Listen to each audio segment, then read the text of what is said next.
నమస్తే, welcome to 99 TV NRI special live షోకి స్వాగతం.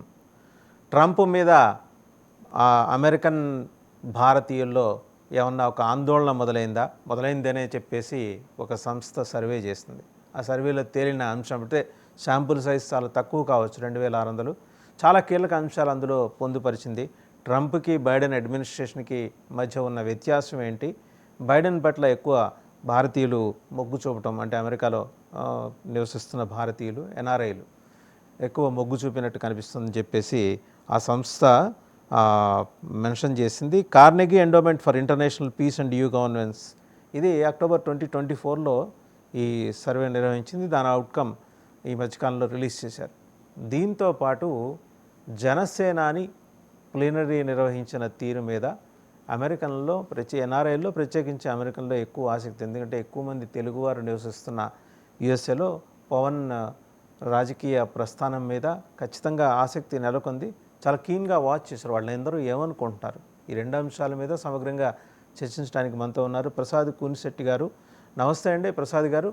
అలాగే కిరణ్ తుమ్మల గారు, వారు కూడా జాయిన్ అయ్యారు యుఎస్ నుంచి. కిరణ్ తుమ్మల గారు నమస్తే. నరేష్ తుళ్ళూరు గారు నమస్తే. అండ్ డాక్టర్ ఫణిరాజ్ కుమార్ గారు, వారికి కూడా నమస్కారం. టు స్టార్ట్ విత్, భారతీయుల్లో ఆందోళన నిజంగా ఆ స్థాయిలో నెలకొందా కిరణ్ తుమ్మల్ గారు, ట్రంప్ శైలి మీద, ట్రంప్ వైఖరి మీద?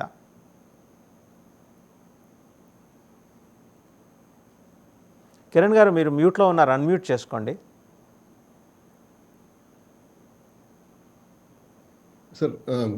సార్ మీరు చెప్పినట్టుగా ఈ రిపోర్టు 2024లో వచ్చింది. అంటే ఎలక్షన్స్ ముందు వచ్చింది కానీ ఎలక్షన్స్ తర్వాత వచ్చింది కాదు. అంటే రిపోర్టు శాంపిల్ సైజు కూడా మీరు అన్నట్టు 2500 కాదు, కేవలం 1200 మంది శాంపిల్ సైజే ఉంది. అంటే భారతీయ అమెరికన్స్ అంటే అమెరికన్ ఇండియన్స్లో పొలిటికల్గా పెద్ద అనాలిసిస్ ఉంటుంది అని నేను అనుకోను. ఎందుకంటే మన దగ్గర నుంచి అమెరికాకు వచ్చే వాళ్ళు ఎక్కువ మటుకు ఎంసెట్ రాసి తర్వాత ఇంజనీరింగ్ చదువుకుని 4 ఏళ్ళు టైంపాస్గా ఇంజనీరింగ్ చదువుకుని అయిపోగానే టోఫీలు జిఆర్ఈలు రాసి అమెరికాకు వచ్చి ఇక్కడ ఎంఎస్ చేసి ఇక్కడ స్థిరపడిన వాళ్ళే ఉంటారు. అంటే అలా అని అందరినీ డిస్కౌంట్ చేయను, కొంతమంది ఎక్కువ శాతం అలాగే ఉంటారు. ప్లస్ మనం అమెరికాకు వచ్చిన కొత్తలో మనలో ప్రతి ఒక్కళ్ళు ఇండియన్స్ ప్రతి ఒక్కళ్ళు ఒక డెమోక్రాట్ లాగానే ఫీల్ అవుతారు. ఎట్లా అయితే మన ఇండియాలో పాతికేళ్ల లోపు ఉన్న వాళ్ళందరూ కమ్యూనిస్టులు, పాతికేళ్ల తర్వాత అంతా క్యాపిటలిస్ట్ లాగా మన అమెరికాలో కూడా అంతే ఉంటుంది. ఎందుకంటే అంటే మనం ఇక్కడ సెటిల్ అయ్యేటప్పుడు ఏమో డెమోక్రాట్గానే ఉంటాం. మనకి గ్రీన్ కార్డ్ రావాలి, మనకి H1 రావాలి, మనము పెరగాలి అని చెప్పి అనే మూడ్లో ఉంటాం. పెరిగిన తర్వాత మనం మెట్లకేసాం కదా, కిందనే దోసేయడానికి ట్రై చేస్తాం. అది unfortunate, but that is how we behave. So అలా చూసుకుంటే అండి 100% అంటే అప్పుడు మనం చెప్పినట్టుగా బైడెన్కి ఏకపక్షంగా బైడెన్ సపోర్ట్ చేశారు అనేది మాట అబద్ధం. ఎందుకంటే బైడెన్ మీద పోయిన 2.5-3 ఏళ్ల నుంచి బైడెన్ మీద కొంత వ్యతిరేకత అయితే ఇండియన్ అమెరికన్స్లో కూడా ఉంది. అంటే ట్రంప్ ఎలాగో ఏదో ఒకటి కింద మీద పెట్టి ఏదో పీటో ఏదో ఒకటి పెట్టి మార్కెట్ని ప్రైజ్ చేస్తాడు. బైడెన్కి అదేం చేత కావట్లేదు. బైడెన్ సమర్థవంతంగా బయట ప్రెస్ మీట్లు కూడా చెప్పట్లేదు. ఒక హెల్తీ అట్మాస్ఫియర్గా ప్రెసిడెంట్ ఉన్నాడు అనేది లేదు. అంటే ఇదే ఫస్ట్ టైం అనుకుంటా ఒక ప్రెసిడెంట్ ఆయనకి హెల్త్ బాగోక నేను ఇంకోసారి ఎలక్షన్లో పోటీ చేయనని చెప్పి మానేసుకున్నది కూడా ఇదే. కాకపోతే అన్ఫార్చునేట్గా ఏంటంటే చాలా లేట్ చేసేటప్పటికి కమలా హ్యారిస్కి ఎక్కువ టైం లేదు. అలా అని అంటే ఇప్పుడు ఇండియా దాంట్లోనే ఆ సర్వేలోనే కమలా హ్యారిస్ గురించి కూడా అడిగారు. కమలా హ్యారిస్ గురించి పెట్టడానికి అసలు కమలా హ్యారిస్ గారు అంటే రాజకీయాలకి అంటే నేషనల్ వైడ్ రాజకీయాలకి కొత్త. లాస్ట్ టైమే వైస్ ప్రెసిడెంట్గా గెలిచారు. అలా అని పోయిన ప్రెసిడెంట్గా గెలిచిన తర్వాత కూడా ఈ 4 ఏళ్లలో కూడా ఒక్కసారి కూడా ప్రెస్ మీట్లో పెట్టి ఒక సమర్థవంతంగా ఏదైనా వాదన వినిపించారని కానీ, సమర్థవంతంగా ఒక దేశానికి వెళ్ళి ఒక దేశంకి సంబంధించిన విషయం మాట్లాడారని కానీ ఏమీ లేదు.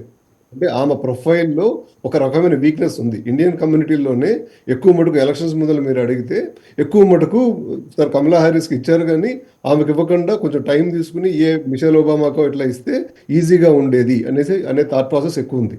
అంటే ట్రంప్ గెలుస్తాడు అనే దానికి ఎక్కువ ఊతం ఇచ్చింది జో బైడెన్ చేతగానితనం, కమలా హ్యారిస్ని ప్రెసిడెంట్ నామినీగా పెట్టుకోవటం. ఈ రెండు తప్ప ట్రంప్ మీద అంత పెద్ద ప్రజల్లో అంత ఆసక్తి కానీ అది కానీ లేదు. ప్లస్ వైట్ సుప్రమసీ అనేది కొంత వర్క్ అయింది. అది 100% వర్క్ అయింది. ప్లస్ అదే కాకుండా ఇప్పుడు ట్రంప్ ఎప్పుడైతే ఇక్కడ ఉన్న అంటే ఇల్లీగల్గా పనిచేసే వాళ్ళందరినీ పంపించేస్తాము, ఇల్లీగల్ ఎంట్రీస్ పంపించేస్తాం ఉన్నారో, ఒక ఇండియన్ కమ్యూనిటీలోనే కాదు sir, even Spanish community, Mexican కమ్యూనిటీస్లో కూడా వీళ్ళందరూ ఇల్లీగల్గా వచ్చిన వాళ్ళందరూ వెళ్ళిపోతే మనకే మంచి జాబులు వస్తాయి, మనం అడిగినంత జీతాలు ఇస్తారు, మనం కూడా సంపాదించుకోవచ్చు అనే మూడ్తో దగ్గర 55-60% ఈవెన్ మెక్సికన్ పాపులేషన్లో కూడా ట్రంప్ ఓటేశారు మొన్న. అంటే ఈవెన్ బ్లాక్ పాపులేషన్ లో అంత ముందు వరకు ట్రంప్ అంత సపోర్ట్ ఉండేది కాదు, వాళ్ళు కూడా వేశారు. ఈ ఈ ఈ ఈ షిఫ్ట్ వల్ల ఏకపక్షంగా మొన్న ఎన్నికలేని సార్, ఏకపక్షంగా ఎన్నికలేని. ఇప్పుడు మీకు అంటే నేను ప్రతి బూత్ బై బూత్ కూడా అనాలిసిస్ చేస్తానండి. ఇప్పుడు మాకు టెక్సస్ చూసుకుంటే, టెక్సస్లో 2010 అంటే ట్రంప్ గారు ఫస్ట్ టైం గెలిచినప్పుడు ట్రంప్ గెలిచింది అంటే 800,000 ఓట్స్తో గెలిచాడు సార్. రెండోసారి ఎలక్షన్స్ అయినప్పుడు బైడెన్ కేవలం 600,000 ఓట్స్తోనే ఓడిపోయాడు. మళ్ళీ మొన్న కమలా హారిస్ పోటీ చేసినప్పుడు దగ్గర దగ్గర 1.8 మిలియన్, అంటే దగ్గర దగ్గర 3 times మెజారిటీ పెరిగింది. ఓకే. అంటే మీరు తెలుసుకోవాల్సింది ఏంటంటే, ఇక్కడ అమెరికన్స్కి కమలా హ్యారిస్ కానీ బైడెన్ మీద కానీ వ్యతిరేకత ఉంది, వాళ్ళు రావాల్సిన అవసరం లేదనుకున్నారు. ఈవెన్ ఇండియన్ కమ్యూనిటీస్ ఉంటే మా ఫ్రిస్కో సిటీలో చూసినా కూడా, అంటే ఫ్రిస్కో సిటీలో ఉన్న అన్ని బూతుల్లో చూసినా కూడా ఏదో 2-3 బూతులు తప్ప, అంటే మిగిలిన అన్ని బూతుల్లోనూ ట్రంప్ హ్యాండ్స్ డౌన్ కొట్టేశాడు సార్. రైట్. సో అంటే అంటే ఆ రిపోర్ట్ ఎంతవరకు నిజం అనేది నేను ప్రశ్నిస్తాను. రైట్. ఒకసారి ప్రసాద్ గారి అభిప్రాయం ఏంటో తెలుసుకుందాం. ప్రసాద్ గారు మీరేమంటారు ఆ రిపోర్ట్ మీద? నమస్తే అండి. ఇప్పుడు మీరు అన్నట్టు ఇప్పుడు ఆ రిపో ఇట్ అగైన్ ఇప్పుడు ఆ శాంపుల్ చిన్నది, దాంట్లో కూడా అంటే వాళ్ళు ఎవరితో మాట్లాడారనే దాన్ని బట్టి ఉంటుంది కదా.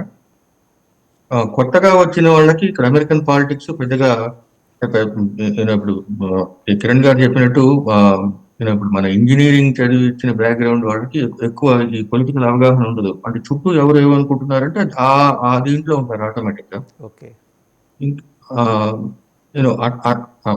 అంటే బేసిక్ ఇప్పుడు మా సర్కిల్స్ లో, అంటే నాకు తెలిసిన సర్కిల్స్ లో మెజారిటీ రిపబ్లికన్స్ కే సపోర్ట్ చేశారు. అంటే చాలా మంది మన ఇండియన్స్ కూడా రిపబ్లికన్ క్యాండిడేట్స్ గా నిలబడ్డారు.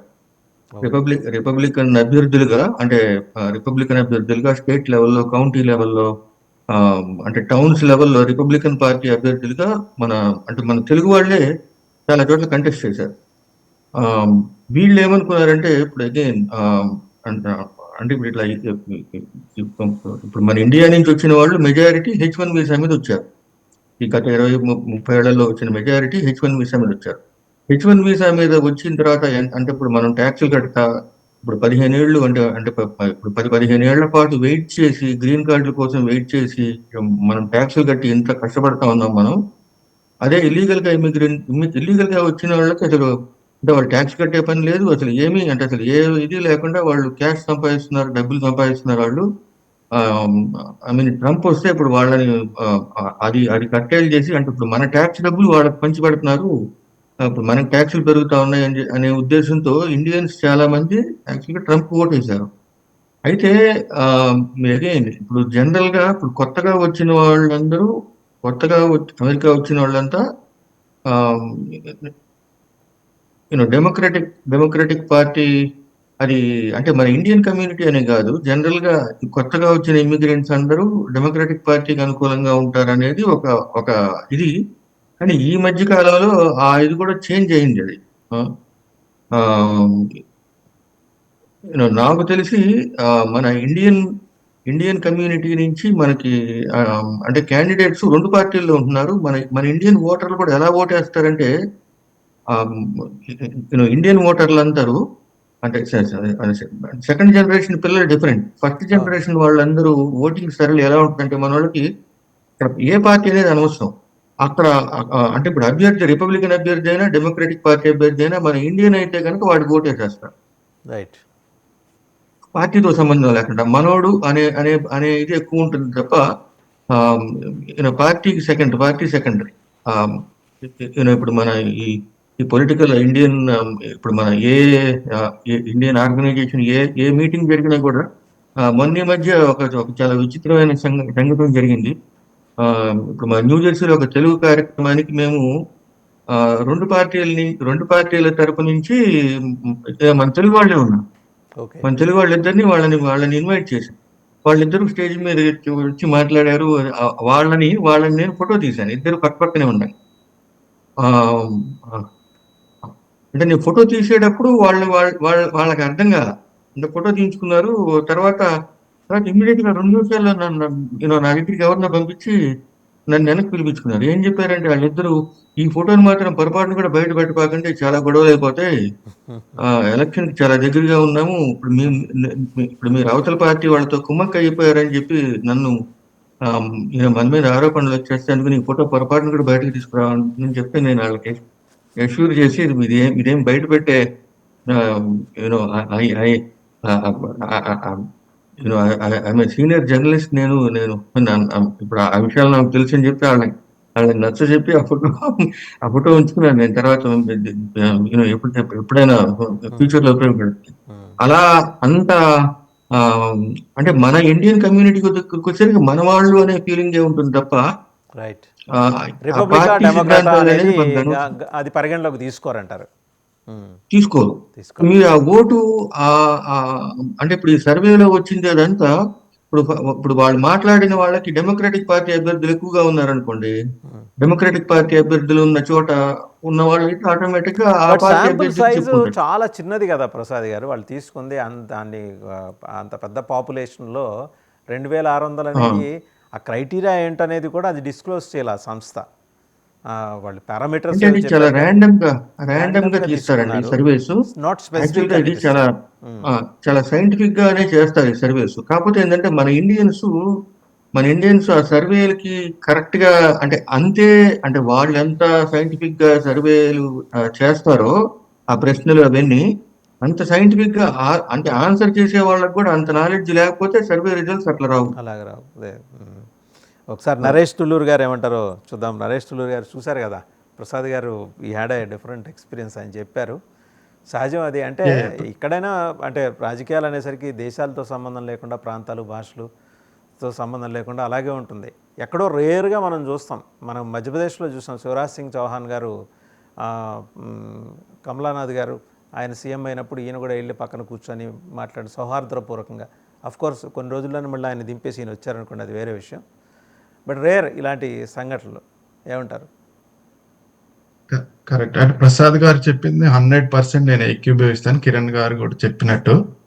సో బేసిక్గా ఏంటంటే ఇక్కడికి వచ్చిన కొత్తలో అందరికీ అంటే ఇమ్మిగ్రేషన్ లూజ్గా ఎవరు ఉంచుతారు, ఏ అడ్మినిస్ట్రేషన్ వాళ్ళ మీద ఒక కొంత పాజిటివ్ ఒపీనియన్. ఇప్పుడు బైడెన్ టైంలో వీసాలు ఈజీగా వస్తాయి, అందరు so every one likes Biden అన్న ఒకటి ఉంటుంది. బట్ ఒక్కసారి ఎవరైతే వచ్చి ఇక్కడ ఒక 10 ఏళ్ళు ఉండి 15 ఏళ్ళు ఉండి సెటిల్ అయిపోయి ఒకసారి గ్రీన్ కార్డ్ వచ్చి ఇంకా నాది ఈ అమెరికాలో నేను ఇంకా ఉండగలుగుతాను నాకు శాశ్వతంగా ఒక ఫీలింగ్ వచ్చాక ఆ వ్యూస్ మొత్తం మారిపోతాయి అనమాట. చాలా మందికి మాక్సిమం పీపుల్ ఈ డెమోక్రాట్ నుంచి రిపబ్లికన్ భావజాలానికి ఎక్కువ షిఫ్ట్ అయిపోతారు. ఎగ్జాంపుల్ చెప్పాలంటే నేను చెప్పొచ్చు. నేను వచ్చిన కొత్తలో నాకు ఎక్కువ తెలియదు. ప్రసాద్ గారు చెప్పినట్టు వచ్చిన కొత్తలో ఒబామా ప్రెసిడెంట్ ఉండేవాళ్ళు. ఒబామా కూల్ గా ఉండేవాడు. అంత ఏమి పెద్ద అవగాహన లేకుండా ఒబామా మంచివాడు, జస్ట్ ఈ సిఎన్ఎన్ ఇవి చూసి అలా అనుకున్నాం. ఎప్పుడైతే మనకు కొంత అవగాహన వచ్చి డీప్ గా పాలసీస్ ఏంటి, ఏం చేస్తున్నారు ఇవన్నీ తెలిసి ఇప్పుడు ట్రంప్ గారి సెకండ్ టర్మ్ కి నేను ఇన్వాల్వ్ అయిపోయాను డీప్ గా. ట్రంప్ గారి గెలుపు కోసం నేను ర్యాలీస్కి వెళ్ళడం, ఇక్కడ తెలిసిన ఫ్రెండ్స్ సిటిజన్స్ ని నువ్వెవరికి ఓటేస్తున్నావు అని ట్రంప్ ఫోర్స్ 47 అని ఒక వాలంటీర్ ఆర్గనైజేషన్ ఉంది. దాంట్లో బాగా ఇన్వాల్వ్ అయ్యి మొత్తం పార్టిసిపేట్ చేసి ర్యాలీస్కి వెళ్ళినప్పుడు ఇక్కడ అమెరికన్స్ తో మాట్లాడినప్పుడు వాళ్ళు ఏం చెప్పేవాళ్ళంటే ఇండియన్స్ కి రిపబ్లికన్స్ కి చాలా కామనాలిటీ ఉంది. ఇప్పుడున్న పరిస్థితుల్లో మనం అందరం టూ జెండర్స్ నమ్ముతాము, ఇలాంటి L G B T Q yes we respect it, but that is not the main criteria. మనకి ఏంటి ఎవ్రీడే అమెరికన్స్ కి ఏం కావాలనేది ట్రంప్ గారు దాన్ని అట్రాక్ట్ ఆ పల్స్ ని he was able to catch it. So అందువల్ల ట్రంప్ గారు గెలవడం జరిగింది. సో డెమోక్రాట్స్ కి ఏమైపోయిందంటే వాళ్ళు వేరే వాటి మీద కోర్ అమెరికన్స్ ని, ఎవ్రీడే వర్కింగ్ అమెరికన్స్ కాకుండా ఇటుపక్క 10% వేరే విషయాలు ఎల్జిబిటిక్యూ అని లేకపోతే అంటే అన్నెసరీ వాటి మీద ఎక్కువ ఫోకస్ పెట్టేసరికి so people got fed up, విసుగు వచ్చేసి మనకి ఇంకా వేరే ఆల్టర్నేటివ్ వచ్చేసి డొనాల్డ్ ట్రంప్ గారు కాబట్టి so country has move to red. మీరు చూసుకుంటే అమెరికాలో ప్రతి ఒక్క కౌంటీ కూడా red, it shifted towards red, it has become more red country. Okay, right. సరే, డాక్టర్ ఫణిరాజ్ కుమార్, మీ అబ్జర్వేషన్ ఏంటండి ఆ సర్వే మీద? సర్వే అది కంప్లీట్లీ శాంపిల్ సర్వే అది, నో డౌట్ ఇన్ ఇట్. కాకపోతే ఇప్పుడు చెప్పినట్టు పెద్దలు చెప్పినట్టుగా అది మూవ్మెంట్ ఎలా షిఫ్ట్ అయింది డెమోక్రటిక్ టు రిపబ్లిక్స్ అంటే కాకుండా democratics to the capitalism. Trump వస్తే బిజినెస్ అన్ని ఇంప్రూవ్ అవుతాయి బాగా అని బాగా పడిపోయింది జనాల్లో, అండ్ ఎస్పెషల్లీ మన ఇండియన్ కమ్యూనిటీలో బిజినెస్ చాలా ఫాస్ట్ అవుతాయి, అన్ని పాలసీస్ అన్ని చాలా ఫాస్ట్గా వస్తాయి, పాలసీస్ అన్ని కూడా అని ఒకటి బాగా పడిపోయింది మైండ్లో బాగా. అది దానికి తోడు మన మన మోడీ గారు, హౌడీ మోడీ, నమస్తే ట్రంప్, ఆ రెండు కూడా బాగా మన అటు చేర్చినాం ట్రంప్ సైడ్కి, thinking towards the Trump. Actually అది ఎక్కువ ఇండియన్స్ ని బాగా అట్రాక్ట్ చేసింది ఆ రెండు ప్రోగ్రామ్స్. అదే మై ఫ్రెండ్ ట్రంప్ అని మన మోడీ గారు ఎప్పుడు అంటూ ఉండడం వల్ల ఆటోమేటిక్గా మనకు క్రేజ్ ఎక్కువ ఉంది మన మోడీ గారి మీద. సో అది కొంచెం షిఫ్ట్ అయింది అటు. So people started thinking towards the Trump అనమాట. అది మెయిన్ ఏంటంటే ఇది పాలసీస్ అండి. చాలా మంది చెప్పేది ఏంటంటే మన మన్మోహన్ సింగ్ లాగా ఉంటారు మన బైడెన్ గారు, చాలా కామ్ గా కూల్ గా పాలసీ జరుగుతాయి, జనాలకు ఎక్కువ తెలిసేది కాదు. ఈయన ఎక్కువ బాహాటంగా చేయడం వల్ల అది జనాలకు బాగా తెలిసింది. I will do this, I will do that, I do that అనేది మనకి ఎప్పుడు అగ్రెసివ్నెస్ కి మనం బాగా అట్రాక్ట్ అవుతాం. అది మన హ్యూమన్ మెంటాలిటీ, అగ్రెసివ్నెస్ కి. సో అట్లా అట్రాక్ట్ అయ్యి అది ట్రంప్ కి చాలా ఫేవరింగ్ వచ్చేసింది అక్కడ. Nothing is good only right now, as of now this doing towards అంటే భారతీయుల్లో ఆందోళన నెలకొంది ట్రంప్ వైఖరి, వ్యవహార శైలి మీద అనే అబ్జర్వేషన్ని మీరు ఎట్లా చూస్తారండి? అని చేంజ్ అండి. అది చేంజ్ ఏంటంటే మెయిన్ ఇప్పుడు ఇల్లీగల్ ఇమిగ్రేషన్ పడ్డారు బాగా ఆయన. సో అది కంపల్సరీగా అది చెప్పాను కదా, జస్ట్ మనం లాస్ట్ డేట్ చెప్పినట్టుగా అది ఓన్లీ 15-20% ఉంటారు మాక్సిమం. అది సో దానివల్ల ఏంటంటే గ్యారంటీగా లోకల్ గా ఉండే లీగల్ డాక్యుమెంట్ వర్కర్స్ కి శాలరీస్ పెరుగుతాయి, జాబ్స్ జరుగుతాయి. ఇల్లీగల్ రావడం వల్ల ఏంటంటే వాళ్ళు అన్డాక్యుమెంట్ వర్కర్స్, వాళ్ళకి అంత క్యాష్ జాబ్స్ ఉంటాయి. సో ఆటోమేటిక్ గా వీళ్ళు బిజినెస్ పీపుల్ తక్కువ రేట్ ఇస్తారు వాళ్ళకి. ఇప్పుడు పర్ అవర్ $15 అయితే కనుక వాళ్ళకి $8, $9 అంత ఇస్తారు క్యాష్. సో దానివల్ల ఏంటంటే రియల్ వర్త్ పీపుల్ కి జాబ్స్ రావట్లేదు. జాబ్స్ వాళ్ళు కొట్టుకున్నా కూడా అదే జాబ్ సేమ్ దాంట్లో చేరాల్సి వస్తుంది $8, $9 కి వాళ్ళు కూడా. సో అది కొంచెం సెటరేట్ అవుతుంది అది. సో నెక్స్ట్ క్వార్టర్ కల్లా ఈ జాబ్ మార్కెట్ సెటరేట్ అయ్యే అవకాశాలు చాలా ఉన్నాయి. రైట్. సో ఇంకా రెండో అంశానికి వచ్చేసరికి సహజంగానే తెలుగు రాష్ట్రాల్లో జరుగుతున్న పరిణామాల మీద ఎన్ఆర్ఐలు, ప్రత్యేకించి అమెరికాలో ఉన్న తెలుగు ఎన్ఆర్ఐలు బాగా ఆసక్తి చూపిస్తున్నారు. జనసేన 100% స్ట్రైక్ రేట్ తోటి 21 సీట్స్ కంటెస్ట్ చేసి గెలిచిన తర్వాత జరుగుతున్న పరిణామాలు ఇవన్నీ చూస్తూనే ఉన్నారు. మీరు అక్కడి నుంచి ఆ దేశం నుంచి చూస్తూనే ఉన్నారు. అయితే పార్టీ గెలిచిన తర్వాత, ఈ కూటమి ప్రభుత్వం ఏర్పడిన తర్వాత జనసేన ప్లేన్ రైడ్ నిర్వహించుకుంది కిరణ్ తుమ్మల గారు. అంటే మీరు చాలా జాగ్రత్తగా సటిల్గా అబ్జర్వ్ చేస్తే మోడీకి కుడివైపున రైటిస్టులు ట్రంప్, పవన్ కళ్యాణ్, ఎడం వైపున చూస్తే కనుక బైడెన్, స్టాలిన్ ఏంటంటే సరే ఆయన అస్తిత్వం కోసం కొత్తగా ఈ తమిళం వాదాన్ని మళ్ళీ ద్రవిడవాదాన్ని తెర మీదకి తీసుకొచ్చి హిందీని వ్యతిరేకించే కార్యక్రమం. దానికి కౌంటర్ నిన్న ప్లేన్ రైల్లో ఆయన మాట్లాడుతూ పవన్ కళ్యాణ్ గారు ఏమి హిందీ నేర్చుకుంటే వచ్చే నష్టం ఏంటి, హిందీయే కాదు చాలా భాషలు నేర్చుకోవాలి, బహుభాషా విధానం ఉండాలి. ఏంటంటే ప్రపంచవ్యాప్తంగా ఈ రైటిస్ట్ మూవ్మెంట్ బలపడుతోందా కిరణ్ తుమ్మల్ గారు? సార్ అంటే ఒక ఫ్లాప్ నిర్మాత నిన్న పటాపురంలో ఒక ఫ్లాప్ మాట మాట్లాడాడు సార్. ఎందుకంటే సినిమా నిర్మాత కాబట్టి సినిమా భాషలో చెప్తారు సార్. పవన్ కళ్యాణ్ గారు త్రివిక్రమ శ్రీనివాస్ డైరెక్షన్ లో అథారిటీ దారి అని సినిమా తీశారు. ఆ సినిమా విడుదలకి వారం ముందలే మొత్తం ప్రింట్, హెచ్డి ప్రింట్ ఆంధ్ర నుంచి అమెరికా దాకా వచ్చేసినా కూడా ఆ సినిమా బాగా విజయవంతం అయింది. అదే దర్శకుడు అదే హీరోతో అజ్ఞాతవాసి సినిమా తీశాడు. ఆ సినిమా వారం కూడా ఆడలా. అంటే నేను చెప్పేది ఏంటంటే సినిమాలో సబ్జెక్టు బాగోకపోతే సినిమానే ఆడిపించుకోలేరు. దీనికి ఇంకో ఉదాహరణ కూడా చెప్తాను సార్. మే 2వ తారీఖు 2014లో ఎన్నికలైనవి. మన రాష్ట్రం అంతా ఎన్నికలైనవి. మన రాష్ట్రం ఎన్నికలైనప్పుడు విజయనగరం జిల్లాలో ఒకే రోజున పక్క వీధుల్లో చిరంజీవి గారును పవన్ కళ్యాణ్ గారు ఇద్దరు ప్రచారం చేశారు. చిరంజీవి గారేమో కాంగ్రెస్ పార్టీకి చేశారు, పవన్ కళ్యాణ్ గారేమో తెలుగుదేశం పార్టీకి మద్దతుగా ప్రచారం చేశారు. తెలుగుదేశం పార్టీకి గెలిచింది, చిరంజీవి గారు మద్దతు ఇచ్చిన కాంగ్రెస్ పార్టీ ఓడిపోయింది. అంటే ఇప్పుడు చిరంజీవి గారు వీక్ అన్నట్ట, పవన్ కళ్యాణ్ స్ట్రాంగ్ అన్నట్ట. సో ఇవన్నీ ఒట్టి మాటలు సార్. ఇవన్నీ అంటే ఇప్పుడు రాజకీయాల్లోకి వచ్చినప్పుడు ఇవన్నీ ఒట్టి మాటలు. సో ఇప్పుడు జనసేన తరఫున కొత్తగా ఎమ్మెల్సీగా నాగబాబు గారు అయ్యారు. సో ఇప్పుడు నాగబాబు గారు మినిస్ట్రీ కూడా ఇద్దామనుకుంటున్నారు. అంటే ఇప్పుడు మనం ఆలోచించాల్సింది ఏంటంటే జనసేన పార్టీలో నుంచి ముగ్గురు మినిస్టర్లు అంటే నలుగురు మినిస్టర్లు అవుతారు. నలుగురిలో ముగ్గురు కాపులు, ఒక కమ్మ సార్. అంతా ఫార్వర్డ్ క్యాస్టే. ఒక్కళ్ళ కూడా అంటే ఇంక్లూజివ్నెస్ అనేది లేదు. పక్కన వాళ్ళు వేరే వాళ్ళని పెంచుకోవడానికి లేదు. సో వేరే వేరే నియోజకవర్గాలలో కూడా లేరు. ముగ్గురు మళ్ళీ గోదావరి జిల్లా వాళ్ళే. ఒక్కళ్ళే తెనాలి నుంచి నాదెండ్ల మనోహర్ గారు. ఇక ఇక పోనీ గోదావరి జిల్లాలోనే కాపులు ఎక్కువ ఉంటారు సార్. కాపులు పూర్తిగా కాస్ట్ బేసిస్ కూడా మాట్లాడుకుందాం. గోదావరి జిల్లాలోనే కాపులు ఎక్కువ ఉంటారండి. కాపులు ఎక్కువ ఉన్నప్పుడు మనకు 2009 ఎలక్షన్స్లో మరి మరి పాలకొల్లులో చిరంజీవి గారు ఎందుకు ఓడిపోయారు? మొన్న 2019 ఎలక్షన్లో పవన్ కళ్యాణ్ గారు ఎందుకు ఓడిపోయారు? అంటే ఇప్పుడు అంటే కాపులు గెలిపించుకోలేకపోయారనే కదా సార్. ఇప్పుడు తెలుగుదేశం పార్టీతో మద్దతు ఇచ్చినాక దగ్గర దగ్గర 21 మంది ఎమ్మెల్యేలు గెలిచారు, 100% గెలిచారు. మనం ఆహ్వానిద్దాం. కాకపోతే ఇప్పుడు మనం దీనికి మళ్ళీ పవన్ కళ్యాణ్ గారు చెప్పింది ఏంటంటే 40 ఏళ్ళ చరిత్ర అని చెప్పారండి.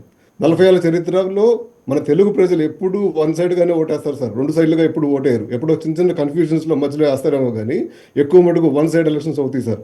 ఇప్పుడు మీరు ఎలక్షన్స్ చూసుకుంటే 1983లో ఎన్టీ రామారావు గారు ముఖ్యమంత్రిగా ఉంటే బాగుంటుంది అని చెప్పి తెలుగు ప్రజలు సొంతంగా ఎన్నుకున్న ఏకైక ముఖ్యమంత్రి ఎన్టీఆర్ సార్. అప్పటి వరకు వచ్చిన ప్రతి ముఖ్యమంత్రి సెంట్రల్ గవర్నమెంట్ నుంచి వచ్చిన వాళ్ళే. ఇక్కడ గెలుచుకున్న వాళ్ళు కాదు. 85 ఎన్టీ రామారావు గారికి అన్యాయం జరిగింది, ఆయనే మన ముఖ్యమంత్రిగా ఉంటే బాగుంటుంది అనుకున్నారు. 89 ఎలక్షన్స్లో ఎన్టీ రామారావు గారు కొంచెం విపరీతమైన పోకడలో పోతున్నాడు, ఎన్టీ రామారావుకి బ్రేక్ వేయాలని చెప్పి ఆ రోజున కాంగ్రెస్కి ఓటేశారు. ఆ రోజు కాంగ్రెస్ పీసీసీ ప్రెసిడెంట్గా పనిచేసిన చెన్నారెడ్డి గారు సరత్నగర్లో పోటీ చేశారు. కనీసం పక్కన ఉన్న ఖైరతాబాద్ కాన్స్టిట్యూన్సీలో కూడా ప్రచారం చేయలేదు సార్. ఆయన ఎక్కడ ప్రచారం చేయలేదు. ఆ ఎన్నికల్లో ఎన్టీఆర్ సొంతంగానే ఓడిపోయాడు కల్వకుర్తిలో. ఇక తర్వాత 89 అయిపోయిన తర్వాత 94లో ఎన్టీ రామారావు భారీ విజయం సాధించాడు. ఇప్పటి వరకు అంత భారీ విజయం దాదాపుగా ఎవరు సాధించలేదు, రైట్?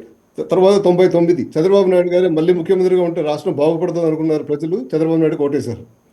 ఇక తర్వాత 2004 చంద్రబాబు నాయుడు గారు కూడా ఈ చంద్రబాబు నాయుడు గారి మీద కమ్యూనిస్ట్ పార్టీలు చేసిన పోరాటాలు కానీ, రాజశేఖర రెడ్డి చేసిన పాదయాత్ర కానీ, టీఆర్ఎస్తో పెట్టుకున్న పొత్తు కానీ రాజశేఖర రెడ్డికి మొగ్గు చూపించింది. రాజశేఖర రెడ్డి గెలిచాడు. ఇక తర్వాత 2009లో మనకి అంటే అటు పక్కన మహాకూటమి, ఇటు పక్కన కాంగ్రెస్ పోటీ చేసింది. ఆ రోజున కేవలం డీలిమిటేషన్లో ఉన్న హెల్ప్ వల్ల కానీ చిరంజీవి గారు మొత్తం దగ్గర ఇప్పుడు మీరు చూసుకుంటే కొత్తపల్లి సుబ్బారాయుడు పవర్ మినిస్టర్గా పనిచేసిన ఆయన టీడీపీలో, ఆయన చిరంజీవి పార్టీలోకి వెళ్ళాడు. మన దగ్గర తెలుగుదేశం పార్టీలో నుంచి కోటమిరెడ్డి విద్యాధరరావు గారు కానీ, లేకపోతే గంటా శ్రీనివాసరావు గారు కానీ, అంత పైన ఉన్నటువంటి మనకి అందరూ దాదాపుగా పెద్ద నాయకులు, జిల్లా స్థాయి నాయకులు అందరూ టీడీపీ నుంచి వెళ్ళిపోయినాక కూడా టీడీపీకి 90 సీట్లు వచ్చినాయి సార్. ప్రజారాజ్యం 18. తర్వాత 2014 ఎలక్షన్లో అయినప్పుడు ఆంధ్రప్రదేశ్లో ఒకటే అనుకున్నారు, చంద్రబాబు నాయుడు వస్తేనే ఆంధ్రప్రదేశ్ డెవలప్ అవుతుందనే థాట్ ప్రాసెస్తో చంద్రబాబు నాయుడు వేశారు. 2019 ఎలక్షన్లు జగన్ రెడ్డికి ఒక అవకాశం ఇద్దామని చెప్పి జగన్ రెడ్డికి వేశారు. మొన్నటి ఎలక్షన్లు జగన్ రెడ్డి విపరీత పోగడలు, కనీసం మనుషులను కూడా సార్ మనిషిగా చూడట్లేదు, ఈయన గెలవకూడదు అనుకుని కనీసం ఒక ప్రతి నియోజకవర్గంలో 20,000 ఓట్లు దిగినాయి సార్. అంటే 2019లో జగన్ రెడ్డి పులివెందుల్లో 90,000తో గెలిస్తే మొన్న 70,000 మెజార్టీతో గెలిచాడు. అంటే ఆ 20,000 మీరు లెక్కేసుకుంటే పైనుంచి ఇచ్చాపురం నుంచి కింద కుప్పం వరకు ప్రతి కాన్స్టిట్యూన్సీలో 20,000 నెగిటివ్ అయింది. ఆ నెగిటివిటీ వల్ల వీళ్ళు గెలిచారు. అంతేగాని మనం గెలిచాము కదా అని చెప్పి తొడలో కొట్టుకోవడం కాదు సార్. మన చంద్రబాబు నాయుడు చెప్పేది కూడా తప్పే. చంద్రబాబు నాయుడు ఏమంటారు, 2029 ఎలక్షన్స్లో గెలవటానికి పొత్తులు పెట్టుకున్నాం అంటారు. అసలు గెలిచింది మనము 2024 నుంచి 29 వరకు. ఈ 5 ఏళ్లలో మనం ప్రజలకు ఏం చేయాలో చేయాలి. ఇప్పుడు కిరణ్ గారు పవన్ కళ్యాణ్ గారు ఒక మాట అన్నారు, నిలబెట్టాం. వాళ్ళ బ్రదర్ కూడా ఇంకో మాట అన్నారు, ఏది అంతకుముందు అంటే పరోక్షంగా వర్మని ఉద్దేశించి, పిఠాపురం వర్మ గారిని ఉద్దేశించి. ఇప్పుడు వర్మ గారి చరిత్ర మాట్లాడుకుందాం సార్. వర్మ గారు ఇప్పుడు 2014 ఎన్నికల్లో గెలిచారు. 2009 ఎన్నికల్లో టీడీపీ తరపున పోటీ చేసి కేవలం 1000 ఓట్ల తేడాతో ప్రజారాజ్యం చేతిలో ఓడిపోయారు. ఆ రోజు ఓడిపోయిన తెలుగుదేశం ప్రజారాజ్యం తరపున పోటీ చేసింది వంగా గీత, మూడో క్యాండిడేట్గా పోటీ చేసింది ముద్రగడ పద్మనాభం. 1000 ఓట్లు సార్, కేవలం 1000 ఓట్ల తేడాతో 2009లో ఓడిపోయారు. వంగా గీత కూడా టీడీపీ తరపున రాజ్యసభ సభ్యురాలుగా పనిచేసి ప్రజారాజ్యంలోకి వెళ్ళి పోటీ చేసింది. ఆమెమి ప్రజారాజ్యం తయారు చేసుకున్న లీడర్ కాదు, తెలుగుదేశంలో పెరిగిన లీడరే. తర్వాత 2014లో చంద్రబాబు నాయుడు గారు పొలిటికల్ కంపల్షన్ చెప్పి ఒక సొల్లు కబుర్లు చెప్పి ఆయన సీటు వల్ల వర్మ గారికి సీటు ఇవ్వకపోతే వర్మ గారు ఇండిపెండెంట్గా పోటీ చేస్తే 47,000 మెజార్టీతో ఇండిపెండెంట్గా గెలిచాడు ఆయన. తర్వాత 2019 ఎలక్షన్లు సార్, 19 ఎలక్షన్లో జగన్ రెడ్డికి మొత్తం ఊరంతా ఊపు ఉన్నప్పుడు కూడా 14,000 ఓట్లతో ఆయన ఓడిపోయాడు. ఆ రోజు ప్రజారాజ్యంకి వచ్చిన ఓట్లు 22,000. సో ప్రజారాజ్యానికి 22,000 వచ్చినాయి. ఆ, పవన్ కళ్యాణ్కి ఎలక్షన్లకి 2 నెలల ముందల వరకు కూడా ఎక్కడ పోటీ చేయాలో తెలియదు సార్. అక్కడ పోటీ చేస్తారు, భీమిలి చేస్తారంట, అక్కడ చేస్తారంట, ఇక్కడ చేస్తారంట అని తిప్పి ఇక్కడ ఉన్న వాళ్ళ ప్రజారాజ్యం అంటే జనసేన ఇన్ఛార్జ్ ఉదయ భాస్కర్ తీసుకెళ్లి కాకినాడ ఎంపీకి వేసుకుని ఆయన వచ్చి పిఠాపురంలో పోటీ చేశాడు. పోటీ చేసిన రోజున ఆయన ఊరినే ఉన్నాడా సార్? వర్మ వాళ్ళ ఇంటికి వెళ్ళి వర్మతో మాట్లాడి, వర్మ నువ్వే చూసుకోవాలి ఎలక్షన్స్, నీ వల్లే మేము గెలవాలి అని చెప్పి వర్మతో మాట్లాడుకున్నాక వర్మ పనిచేస్తే ఆ రోజు గెలిచాడు సార్. ఇప్పుడు బయట అంటే గెలిచిన తర్వాత మమ్మల్ని పక్కన పెడతానంటే ఒప్పుకోం సార్. ఇప్పుడు తెలుగుదేశం పార్టీలో మీరు ఈ మధ్య నేను ఇప్పుడు పక్కన పెడుతోంది తెలుగుదేశం పార్టీ, పవన్ కళ్యాణ్ కాదు కదా, ఆయనకేం సంబంధం? తెలుగుదేశం పార్టీ చూసుకోవాలి. తెలుగుదేశం పార్టీలో సార్ కరెక్టే సార్. తెలుగుదేశం పార్టీలో కార్యకర్తలుగా సార్ అందరూ యజమానులే ఉన్నారు. మేము ఇచ్చాపురంలో బెందానం అశోక్ దగ్గర నుంచి మొదలెడుకుంటే కుప్పంలో చంద్రబాబు నాయుడు దాకా అందరూ మాకు నాయకులే. మేము జిల్లాకు ఒక నాయకుడిని తయారు చేసుకుంటాం సార్. జిల్లాకి 2-3 నాయకులు ఉంటారు సార్ మాకు. ఇప్పుడు రామారావు గారు ఆ రోజు 1918 ఎలక్షన్స్లో ఎర్రవనాయుడికి సోమసుందర శివాజీకి సీట్ ఇవ్వకపోతే ఇద్దరు ఇండిపెండెంట్గా గెలిచిన వాళ్ళే. ఇండిపెండెంట్గా గెలిచి మళ్ళీ టీడీపీకి అనుబంధంగానే ఉన్నారు. తెలంగాణలో మోత్కుపల్లి నరసింహులు ఇండిపెండెంట్ కలిసి టీడీపీలో ఉన్నాడు. తర్వాత 94 ఎలక్షన్స్లో మన గద్దె రామ్మోహన్ రావుకి చంద్రబాబు నాయుడు సీట్ ఇవ్వకపోతే 2 ఆకుల గుర్తుతో గద్దె రామ్మోహన్ రావు గెలిచి మళ్ళీ టీడీపీలోకి వచ్చాడు. తెలుగుదేశం పార్టీలో కార్యకర్త ఎప్పుడు యజమాని సార్, పన్నోడు కాదు సార్. పన్నోడు మేము పనిచేయం సార్. మరి వర్మ గారి సంగతి ఏంటి? ఎందుకంటే పవన్ కళ్యాణ్ చాలా స్పష్టంగా చెప్పారు కదంటే జనసేన ఉండబట్టి ఈరోజు ముఖ్యమంత్రి స్థానంలో చంద్రబాబు నాయుడు గారు కూర్చున్నారని నాదెళ్ల మనోహర్ మాట్లాడారు ఫస్ట్. దాని కంటిన్యూషన్ పవన్ కళ్యాణ్ గారు, దాని కంటిన్యూషన్ నాదెళ్ల మనోహర్కి ఆ రోజు ఆల్పాటు కనుక సీట్ ఇవ్వకపోతే నాదెళ్ల మనోహర్ సీట్లు వేస్తారు అక్కడ. పోయిన ఎలక్షన్స్ లో వచ్చింది సార్, 30,000 సార్ వచ్చింది ఓట్లు ఆయనకి. మేము తెనాలు ఓడిపోయి ఉండొచ్చు, ఆయనకు వచ్చింది అంత సార్ 30,000 సార్ ఓట్లు. మొత్తం రాష్ట్రంలో జనసేన గెలిచిన సీటు ఒకటి రాజాం. 3 సీట్లు 4 సీట్లలో సెకండ్ ప్లేస్ వచ్చారు. మిగిలిన అన్ని ప్లేసుల్లోనూ థర్డే వచ్చారు. విజయనగరం జిల్లాలో జనసేనకు వచ్చిన ఓట్లు 2%. శ్రీకాకుళంలో జనసేనకు వచ్చిన ఓట్లు, శ్రీకాకుళం జిల్లా మొత్తం కలిపి జనసేనకు వచ్చిన ఓట్లు 2.5%, 3%. అది మీరు 2019 మాట చెప్తున్నారు, 2024 మాట్లాడండి. 2024లో పొత్తులో సీట్లు ఇచ్చాం సార్ వాళ్ళకి క్యాండిడేట్ లేకపోతే. ఇప్పుడు అవినగడ్డ సీట్లు సార్, అవినగడ్డ మీరు బలవంతంగా తెలుగుదేశం పార్టీ బలవంతంగా పంపించింది అక్కడికి. పంపించాల్సిన అవసరం కూడా లేదు సార్. వాళ్ళకి క్యాండిడేట్ లేక తీసుకున్నారు సార్. ఇప్పుడు మండల బుద్ధప్రసాద్ ఎక్కడి నుంచి పోటీ చేశాడు సార్? అంతకుముందు టీడీపీలో గెలిచిన ఆయన కదా, టీడీపీలో డిప్యూటీ స్పీకర్ పనిచేసిన ఆయన కదా. ఆయన మొన్న అవినగడ్డలో పోటీ చేయలేదా సార్ జనసేన తరఫున? లేకపోతే జనసేనలో ఆయన క్యాండిడేట్ ఎక్కడ ఉన్నారు సార్? నో, అంటే యువర్ అబ్జర్వేషన్స్ మేబీ మీరు శ్రీకాకుళం దగ్గర నుంచి ఇక్కడ దాకా సార్ ప్రతి క్యాండిడేట్ గురించి మాట్లాడగలుగుతాను నేను. ఒక 6-7 క్యాండిడేట్లు జనసేన వాళ్ళు ఉన్నారేమో కానీ ఎక్కువ మంది టీడీపీ వాళ్ళే అంటారు, ఎక్కువ మంది టీడీపీ వాళ్ళే అంటారు. క్యాండిడేట్లు గెలిచారు సార్. సార్ మొన్న ఎలక్షన్స్ లో టీడీపీ గెలిచిందా, జనసేన గెలిచిందా, బీజేపీ? బట్ మీరు చెప్పిందంతా నిజమైతే మరి ప్లీనరీలో చాలా కాన్ఫిడెంట్గా మేము నిలబెట్టాం అనే మాట ఆయన ఎలా అన్నారు? అందుకనే చెప్పింది. అజ్ఞాతవాసి ఎందుకు నిలబెట్టుకోలేకపోయాడు, అతని ద్వారా ఎందుకు ఆడింది? నువ్వు సినిమాని నిలబెట్టుకోలేవు సార్. ఎప్పుడైనా కానీ సార్, ఎప్పుడైనా నిజాయితీ ఉండాలి సార్, ప్రజలకు అనుభవం ఉండాలి సార్. ప్రజలు మంచి మ్యాండేట్ ఇచ్చారు. ఆయన నిజాయితీని గమనించే ఆయనకి 100% స్ట్రైక్ రేట్ తోటి గెలిపించారు కదా. 100% స్ట్రైక్ రేటు ఈజీ సీట్లలో ఎప్పుడైనా వస్తుంది సార్. పులివెందులో పోటీ చేసి గెలవాలి కదా సార్, పులివెందులో పోటీ చేసి గెలవాలి కదా సార్, పెద్దిరెడ్డి మీద పోటీ చేసి గెలవాలి కదా సార్.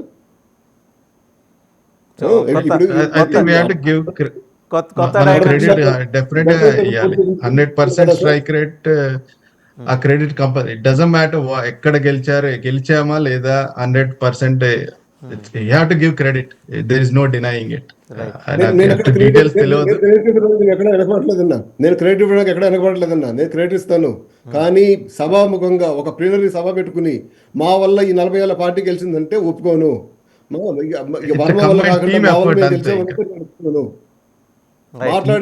అంత కాన్ఫిడెన్స్ ఉన్నప్పుడు టీడీపీ ఒంటరిగా చేయాల్సింది. మాట్లాడేటప్పుడు మేము పద్ధతిగా మాట్లాడతాము. మాట్లాడేటప్పుడు పద్ధతి ఉండాలి, మాట్లాడేటప్పుడు మర్యాద గౌరవం ఉండాలి. అవి లేకుండా మాట్లాడితే వాళ్ళ ప్లీనరీలో వాళ్ళు it is their plenary, they have to empower, they have to encourage their cadre. వాళ్ళ ప్లీనరీ వాళ్ళు మాట్లాడినప్పుడు మేము మాట్లాడలేమా సార్? నేను దగ్గర 40 ఏళ్ళు టీడీపీ ప్లీనరీ పెట్టినప్పుడు కూడా అంతే మాట్లాడతారు కదా. It's very natural thing. 40 ఏళ్ళ చరిత్ర చెప్తాను, ప్రతి కాన్స్టిట్యూన్సీ చరిత్ర చెప్తాను, ఏ కాన్స్టిట్యూన్సీ ఎలా గెలిచామో కూడా చెప్తాను నేను. ఇప్పుడు చరిత్ర వేస్ట్ కదా. ఇప్పుడు most recent election was a combined team effort. So you have to నేను అదే give, it is a team నేను effort. చెప్పలేదు సార్. నేను ఎక్కడ టీమ్ ఎఫర్ట్ కాదని చెప్పట్లేదు. నేను ఏం చెప్పాను, కలిసి ఒక మంచి మ్యాండేట్ వచ్చింది. ఈ 5 ఏళ్లలో మనకు ప్రజలకు చేయాల్సింది ఏదో చేయండి, ప్రజలను బాగా చూసుకోండి. ప్రజలు ఈ 5 ఏళ్లలో మీరు బాగా చేసుకుంటే ఇంకోసారి ఎన్నిక అవుతానికి ఛాన్స్ ఇస్తారు. Right. మీరు పిల్లలని మేము Right. At the Kiran garu- same time, he has to right Kiran గారు మళ్ళీ మీ దగ్గరికి at the same time వస్తాను. cadre build చేయాలి కదా. Right. ఈ 5 years లో Pawan has to build his party. So he has to do what he has to do. We cannot ask him or stop him to do it. He has to do both. It's a very balanced. Naresh గారు వస్తా మీ party దగ్గరికి. Bill చేసుకోవద్దని ఎప్పుడు అనట్లా. Party Kiran bill గారు చేసుకోవద్దని కిరణ్ గారు మళ్ళీ వస్తా మీ party bill దగ్గరికి. చేసుకోవద్దని అనట్లా. ఎలక్షన్ల ముందర వర్మ ఇంటికి వెళ్ళింది ఆయన. వర్మ లేదు కర్మ లేదంటే ఎట్లా కుదురుతుంది సార్? రైట్, మళ్ళీ వస్తా కిరణ్ గారు మీ దగ్గరికి. ఒకసారి ప్రసాద్ గారి దగ్గరికి వెళ్దాం. వస్తా మీ దగ్గరికి. ప్రసాద్ గారు మీరు ఎట్లా చూస్తున్నారు సార్? అంటే నేను ఇందాక మొదట్లో ఒక ప్రస్తావన చేశా, ఈ షిఫ్ట్ టు రైట్ వింగ్ అంటే దేశంలో కాదు, భారతదేశం కాదు, అంతర్జాతీయంగా ఏంటంటే రైటిస్టులు అంటే నేషనలిస్టులు అందాం, లేదా మనం జాతీయవాదులు అందాం. ప్రాంతీయ పార్టీ నేత జాతీయ స్థాయిలో ఎదగటం అనేది మనం పవన్ కళ్యాణ్ దగ్గర చూసాం. అంటే ఆయన ఒక అంబాసిడర్ అనండి, వజ్రాయుధం అనండి బీజేపీకి. చాలామంది దాన్ని నిజమంటారు, లేదు దాంట్లో అతిశయోక్తి ఉందంటారు, రకరకాల అభిప్రాయాలు. బట్ ఏంటంటే సౌత్లో ఇవాళ ఆయనే బీజేపీకి వెపన్గా మారారు కదా. మీరు జాగ్రత్తగా గమనిస్తే ఆయన ప్రసంగం మొత్తం మీద బంగ్లాదేశ్లో హిందువుల మీద దాడుల గురించి మాట్లాడారు. అలాగే గోద్రా అల్లర్లో ప్రస్తావన తీసుకొచ్చారు. రైలు తగలబడిన దాని గురించి ఎందుకు మాట్లాడారని నిలదీశారు. అలాగే హిందువుల గురించి మాట్లాడితే మతత్వవాదులు అంటారా అని క్వశ్చన్ చేశారు. చాలా మాట్లాడారు. అంటే ఒక నేషనలిస్ట్ బీజేపీ పంథా ఎలా ఉందో ఆయన ఆలోచన కూడా అలాగే ఉన్నట్టు. లేదా వాళ్ళు ఏమన్నా స్క్రిప్ట్ ఇచ్చారో మరి తెలీదు. మీరేమంటారు ప్రసాద్ గారు?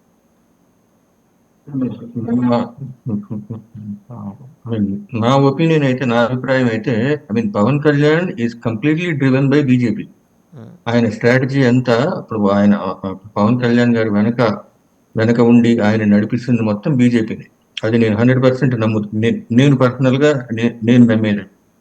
ఆయన్ని అంటే ఇప్పుడు బీజేపీ ఉత్తరాది పార్టీ అంటే అది హిందీ అనేది ఒకటి ఉంది కాబట్టి ఆంధ్రప్రదేశ్ లో డైరెక్ట్ గా బీజేపీ ఎంటర్ అవడం అనేది అని పెట్టుకోకుండా ఈ జనసేన పవన్ కళ్యాణ్ ని ఇంతకు ముందు ఎప్పుడైతే కాంగ్రెస్ పార్టీ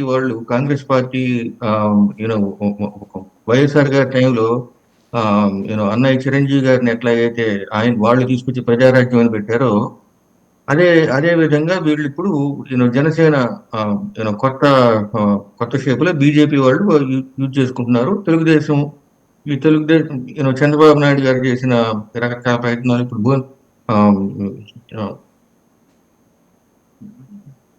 బీజేపీతో ఇప్పుడు పురంధరేశ్వరి గారికి వీళ్ళకి మొదటి నుంచి ఉన్న అనుబంధం ఇవన్నీ రకరకాల కారణాలు వీటన్నిటిని వీటన్నిటిని తీసుకొని చంద్రబాబు నాయుడు గారు కూడా ఇప్పుడు ఆయన అరెస్ట్ కావటం ఇవన్నీ జరగటం వల్ల ఇప్పుడు వాళ్ళు కూడా తగ్గి ఇప్పుడు బీజేపీతో ఈ ఒప్పందం జరగడానికంటే పవన్ కళ్యాణ్ గారు మధ్యవర్తిత్వం చేసి అది తీసుకొచ్చారు. అయితే ఇప్పుడు మన స్టేట్ లో జనాభా ప్రకారం చూస్తే ఒకప్పుడు కాపు ఓట్ బ్యాంక్ అంతా కూడా తెలుగుదేశం పార్టీ ఓట్ బ్యాంక్. అదంతా ఇందాక చెప్పినట్టు ఇప్పుడు కిరణ్ గారు చెప్పినట్టు ఇప్పుడు వాళ్ళ జనసేనలో గెలిచిన వాళ్ళంతా ఒకప్పుడు తెలుగుదేశం పార్టీ వాళ్ళు మెజారిటీ. ఎప్పుడైతే అంటే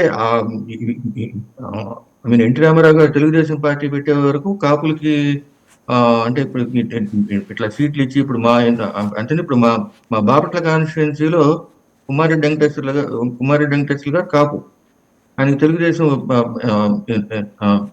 ఎమ్మెల్యేగా చేశారు, రకరకాల పదవులు అనుభవించారు ఆయన. అయితే ఇప్పుడు ఈ కాపు అనేది ఎప్పుడైతే కాపు సామాజిక వర్గం జనసేన ఈ పార్టీగా ఎప్పుడైతే ఎదగడం మొదలుపెట్టిందో వాళ్ళకి ఉన్న సిగ్నిఫికెంట్ ఇది ఇప్పుడు ఆ సామాజిక వర్గంలో కూడా చాలా కాన్ఫిడెన్స్ రావటం.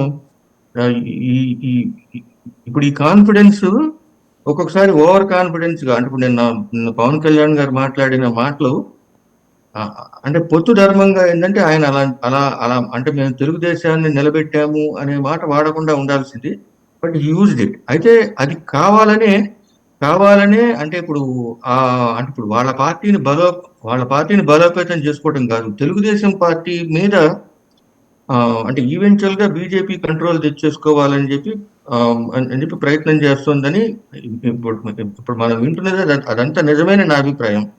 బీజేపీ దక్షిణాదిలో స్ట్రాంగ్ అవటానికి పవన్ కళ్యాణ్ యూజ్ చేసుకుంటోంది.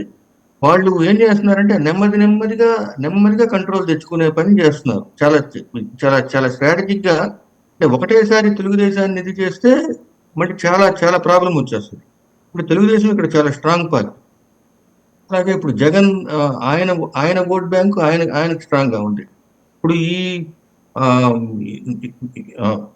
ఇప్పుడు ఎప్పటికైనా ఇప్పుడు బీజేపీ జనసేన రెండు ఒకటే అని నా అభిప్రాయం. వీళ్ళు బలపడాలంటే వీళ్ళు ఎవరి ఓట్లు తీసుకోవాలి? వీళ్ళు తీసుకోగలిగింది తెలుగుదేశం ఓట్లే. ఎందుకంటే జగన్ గారి పక్కన ఉన్న ఓటర్స్ క్రిస్టియన్ ఓటర్స్, దళిత వర్గాలు, క్రిస్టియన్ ఓటర్స్, వాళ్ళ ఓటు బ్యాంకు ఎప్పటికీ కూడా బీజేపీకి రాదు. వీళ్ళు తీసుకోగలిగింది, వీళ్ళు తినేది తెలుగుదేశం ఓట్ బ్యాంక్నే ఎప్పటికైనా సరే. అది చంద్రబాబు నాయుడు గారికి, తెలుగుదేశం వాళ్ళకి కూడా తెలుసది.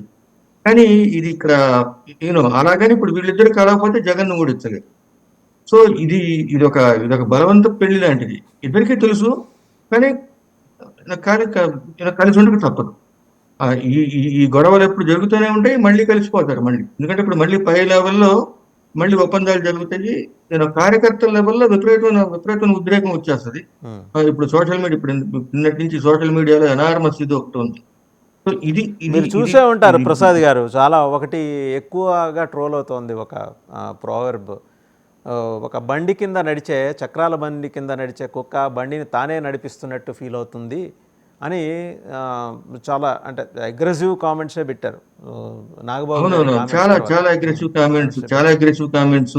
ఐ మీన్ అదొకటే కాదు, ఇప్పుడు మనం చెప్పలేము అలాంటి కామెంట్స్ పెట్టారు. అవునవును. అంటే ఇప్పుడు ఇలాంటి కామెంట్స్ నిజానికి వీళ్ళిద్దరికీ మంచిది కాదు. అంటే అది జనసేనకి మంచిది కాదు. తెలుగుదేశం లేకపోతే జనసేన ఎట్లా గెలుస్తుంది? ఒక సీటు కూడా గెలవదు. ఇప్పుడు నేను 21 సీట్లు గెలిచింది అన్నారు. 21 సీట్లలో ఒక్క సీటు కూడా గెలిచేది కాదు. వాళ్ళంతా వాళ్ళు సొంతగా పోటీ చేస్తే మళ్ళీ పవన్ కళ్యాణ్ ఓడిపోయారు. తెలుగుదేశం పొత్తు లేకపోతే అప్పుడేమైతే జగన్ గెలిచేవాడు. అంటే జగన్ గెలిచేవాడా అని అంటే ఇంత మెజారిటీ వచ్చుండేది. ఇప్పుడు జగన్ అగైన్ ఇప్పుడు అక్కడ ఇంత మెజారిటీ రావడానికి కారణం వీళ్ళిద్దరు కలవడం వల్ల ఇంత మెజారిటీ వచ్చింది. లేకపోతే తెలుగుదేశం గెలిచేది. ఎందుకంటే జగన్ చేసిన ఈ 5 ఏళ్లలో ఆయన చేసిన పనుల మూలంగా ఆయన మీద విపరీతమైన వ్యతిరేకత వచ్చి ఆ ఓటు బ్యాంకు. అయితే ఇప్పుడు ఇప్పుడు ఎంతైనా ఇప్పుడు మనకి ఇప్పుడు జగన్ మీద ఉన్న వ్యతిరేకత, కిరణ్ గారు చెప్పినట్టు ఎన్టీ రామారావు గారే ఎందుకు ఓడిపోయారంటే ఆ వ్యతిరేకత అనేది బిల్డ్ అయింది. జగన్ గారు 5 ఏళ్లలోనే చాలా వ్యతిరేకత బిల్డ్ చేసేసుకున్నాడు ఆయన. ఆ వ్యతిరేకత వల్ల తెలుగుదేశం గెలిచింది. అయితే ఇప్పుడు పవన్ కళ్యాణ్ లేకపోతే ఎంతో కొంత మెజారిటీతో గెలిచిండే. అయితే ఆ ధైర్యం తెలుగుదేశానికి లేదు. అంటే పవన్ కళ్యాణ్ తెలుగుదేశానికి ఆ ధైర్యం ఇచ్చింది పవన్ కళ్యాణ్ అనేది మీరు ఒప్పుకుంటున్నారు. తెలుగుదేశానికి ఏం పర్లేదు, నేనున్నాను, మనం పోరాడదాం అనే ధైర్యం ఇచ్చింది అయితే పవన్ కళ్యాణ్ అంటారు. ఎగ్జాక్ట్లీ. ఇప్పుడు ఆయన అరెస్ట్ చేయంగానే ఇదంతా అంటే ఇప్పుడు రాజకీయంగా కాస్త అంటే మీరు ఎక్స్పీరియన్స్ ఉన్న వాళ్ళు ఎవరన్నా చూస్తే మొత్తం ఇదంతా కూడా ప్రీ ప్లాన్డ్ అంతా. ఇప్పుడు చంద్రబాబు నాయుడు అరెస్ట్ అవ్వగానే వెంటనే డైరెక్ట్ గా అసలు ఫస్ట్ ఇమ్మీడియట్ గా రియాక్ట్ అయ్యి అక్కడికి వెళ్ళిపోయి ముందు సీన్ లోకి వచ్చి అంతా ఇది చేసింది పవన్ కళ్యాణ్. ఇదంతా చాలా చాలా బ్రహ్మాండంగా ఎగ్జిక్యూట్ చేశారు. దానికి తగినట్టే ప్రజలు కూడా బ్రహ్మాండమైన మెజారిటీతో గెలిపించారు. ఇప్పుడు వీళ్ళు ఇట్లాంటి మాటలు ఒక్క మాట మాట్లాడటం వల్ల ఇవాళ చూడండి ఎంత నెగిటివ్ వచ్చేసిందో. నిన్నటి వరకు కూటమి వీళ్ళెప్పటికీ ఎప్పటికీ కలవరండి. Janasena voter, Telugu Desam party voter ఎప్పటికీ కలవరు. కానీ వీళ్ళు బలవంతంగా కలిసి కాపురం చేస్తారు అంతే. వీళ్ళకి తప్పదు ఇది. ఈ తర్వాత కూడా అంటే ఇప్పుడు వచ్చే ఎలక్షన్ అయినా సరే ఇదే జరుగుతుంది మళ్ళీ.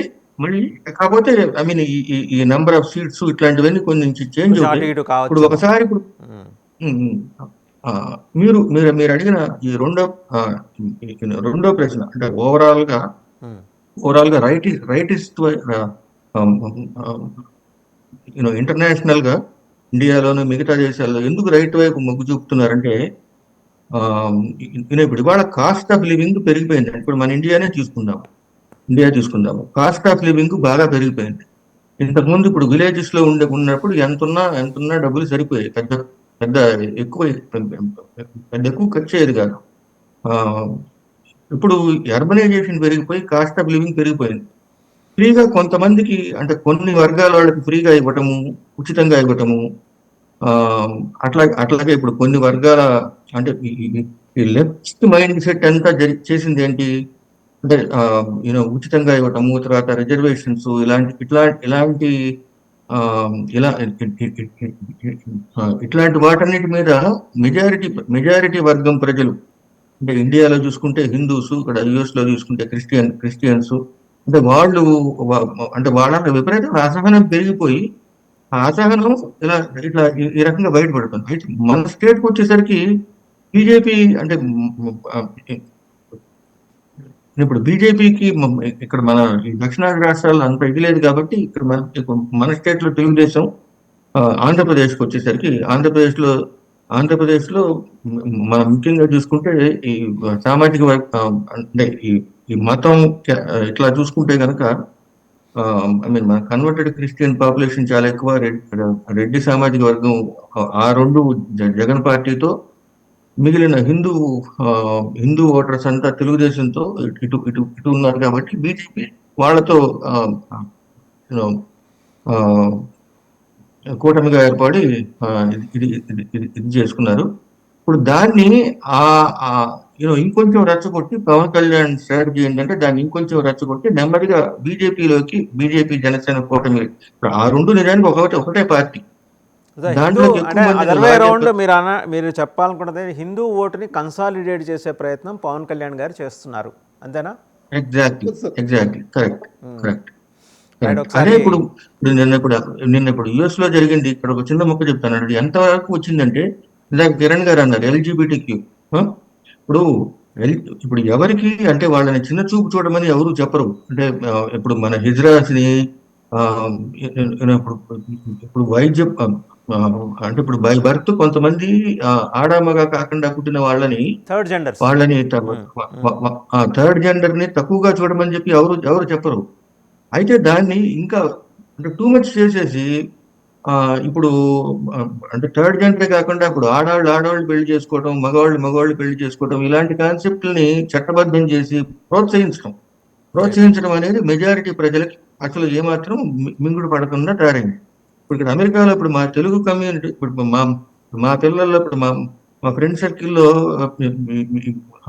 ఇప్పుడు ఈ మధ్య అంటే ఈ ట్రంప్ గారు గెలవక ముందు, ఇప్పుడు బైడెన్ టైంలో అంతా ఏంటంటే జోక్ ఏంటంటే, మన వాళ్ళందరికీ వీలైనంత వరకు ఫస్ట్ ఇప్పుడు మన ఇండియా మన వాళ్ళకి ఎలా ఉంటుంది, ఇప్పుడు మన కులం వాళ్ళు, ఇప్పుడు మన అమ్మాయి ఇప్పుడు మన కులం వాళ్ళని చేసుకుంటే, మన భాష మన కులం వాళ్ళని చేసుకుంటే ఫస్ట్ ప్రిఫరెన్స్ తల్లిదండ్రులకి.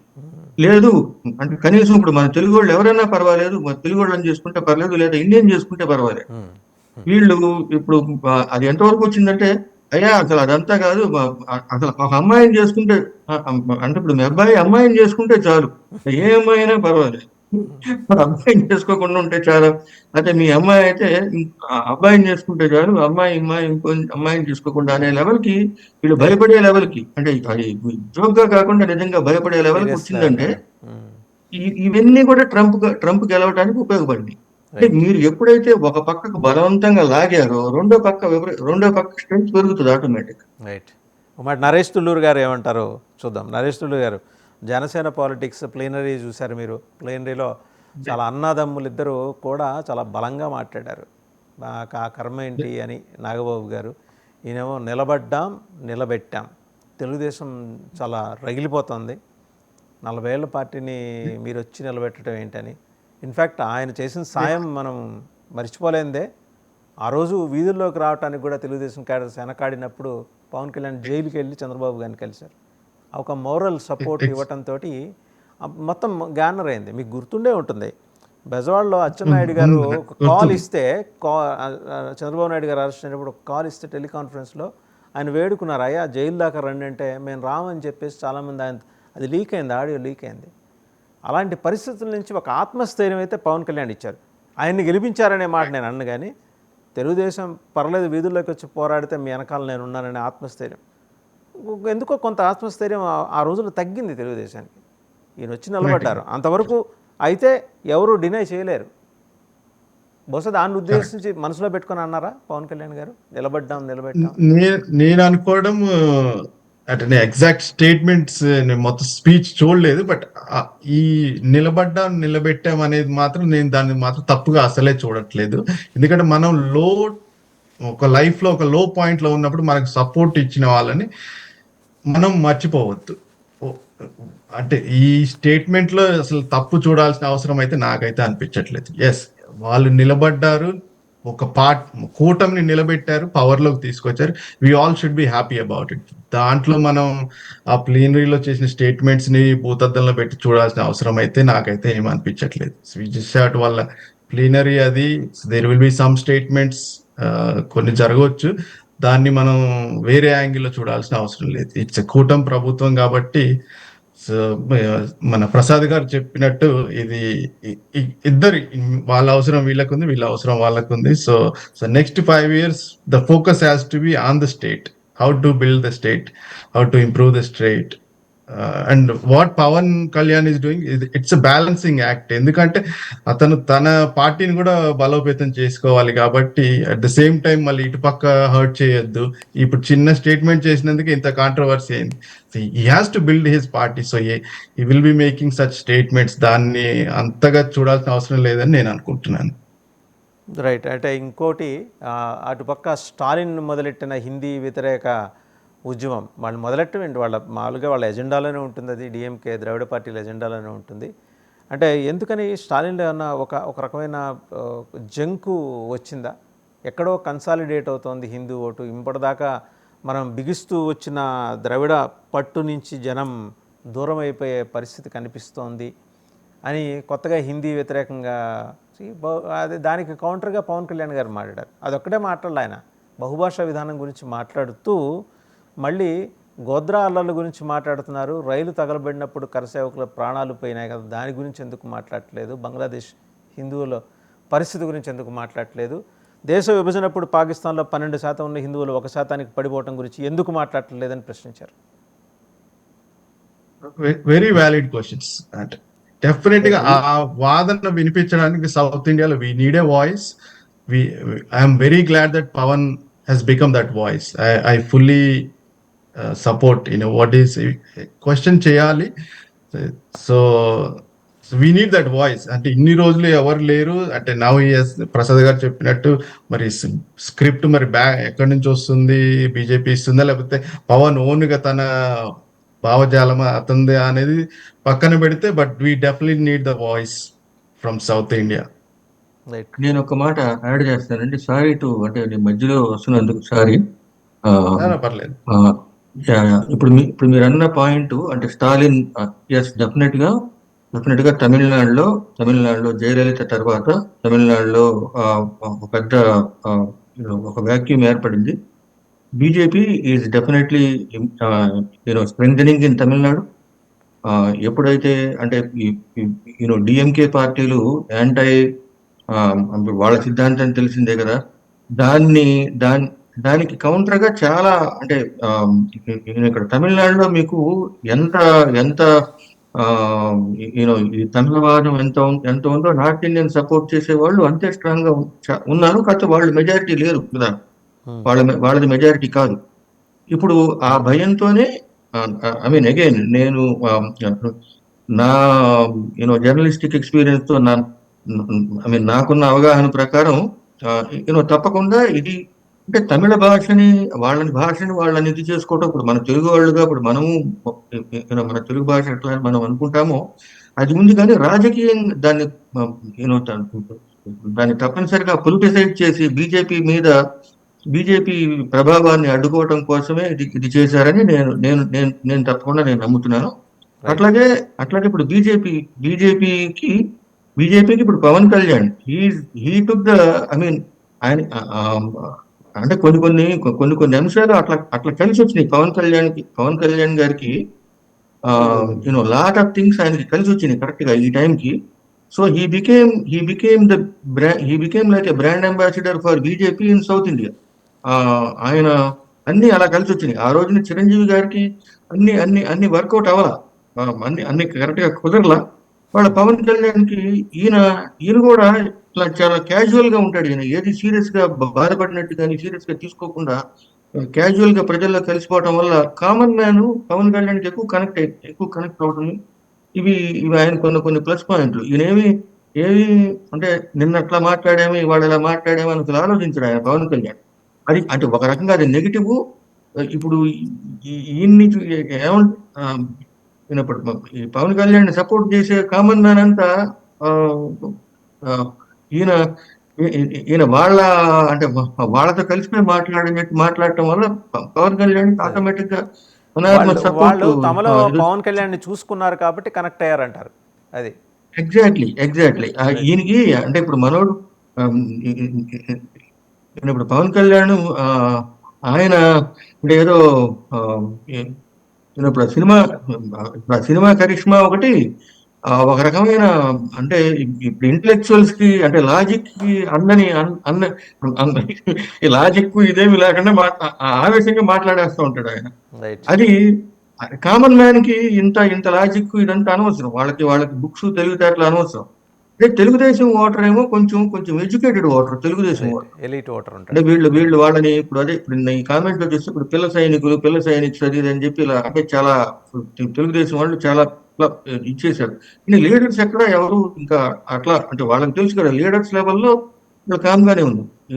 ఈయన కార్యకర్తల లెవెల్లో ఇట్లా ఇది చేశారు. రైట్. ఈ ఇప్పుడు ఓటు బ్యాంకు ఓటర్స్ కామన్ అంటే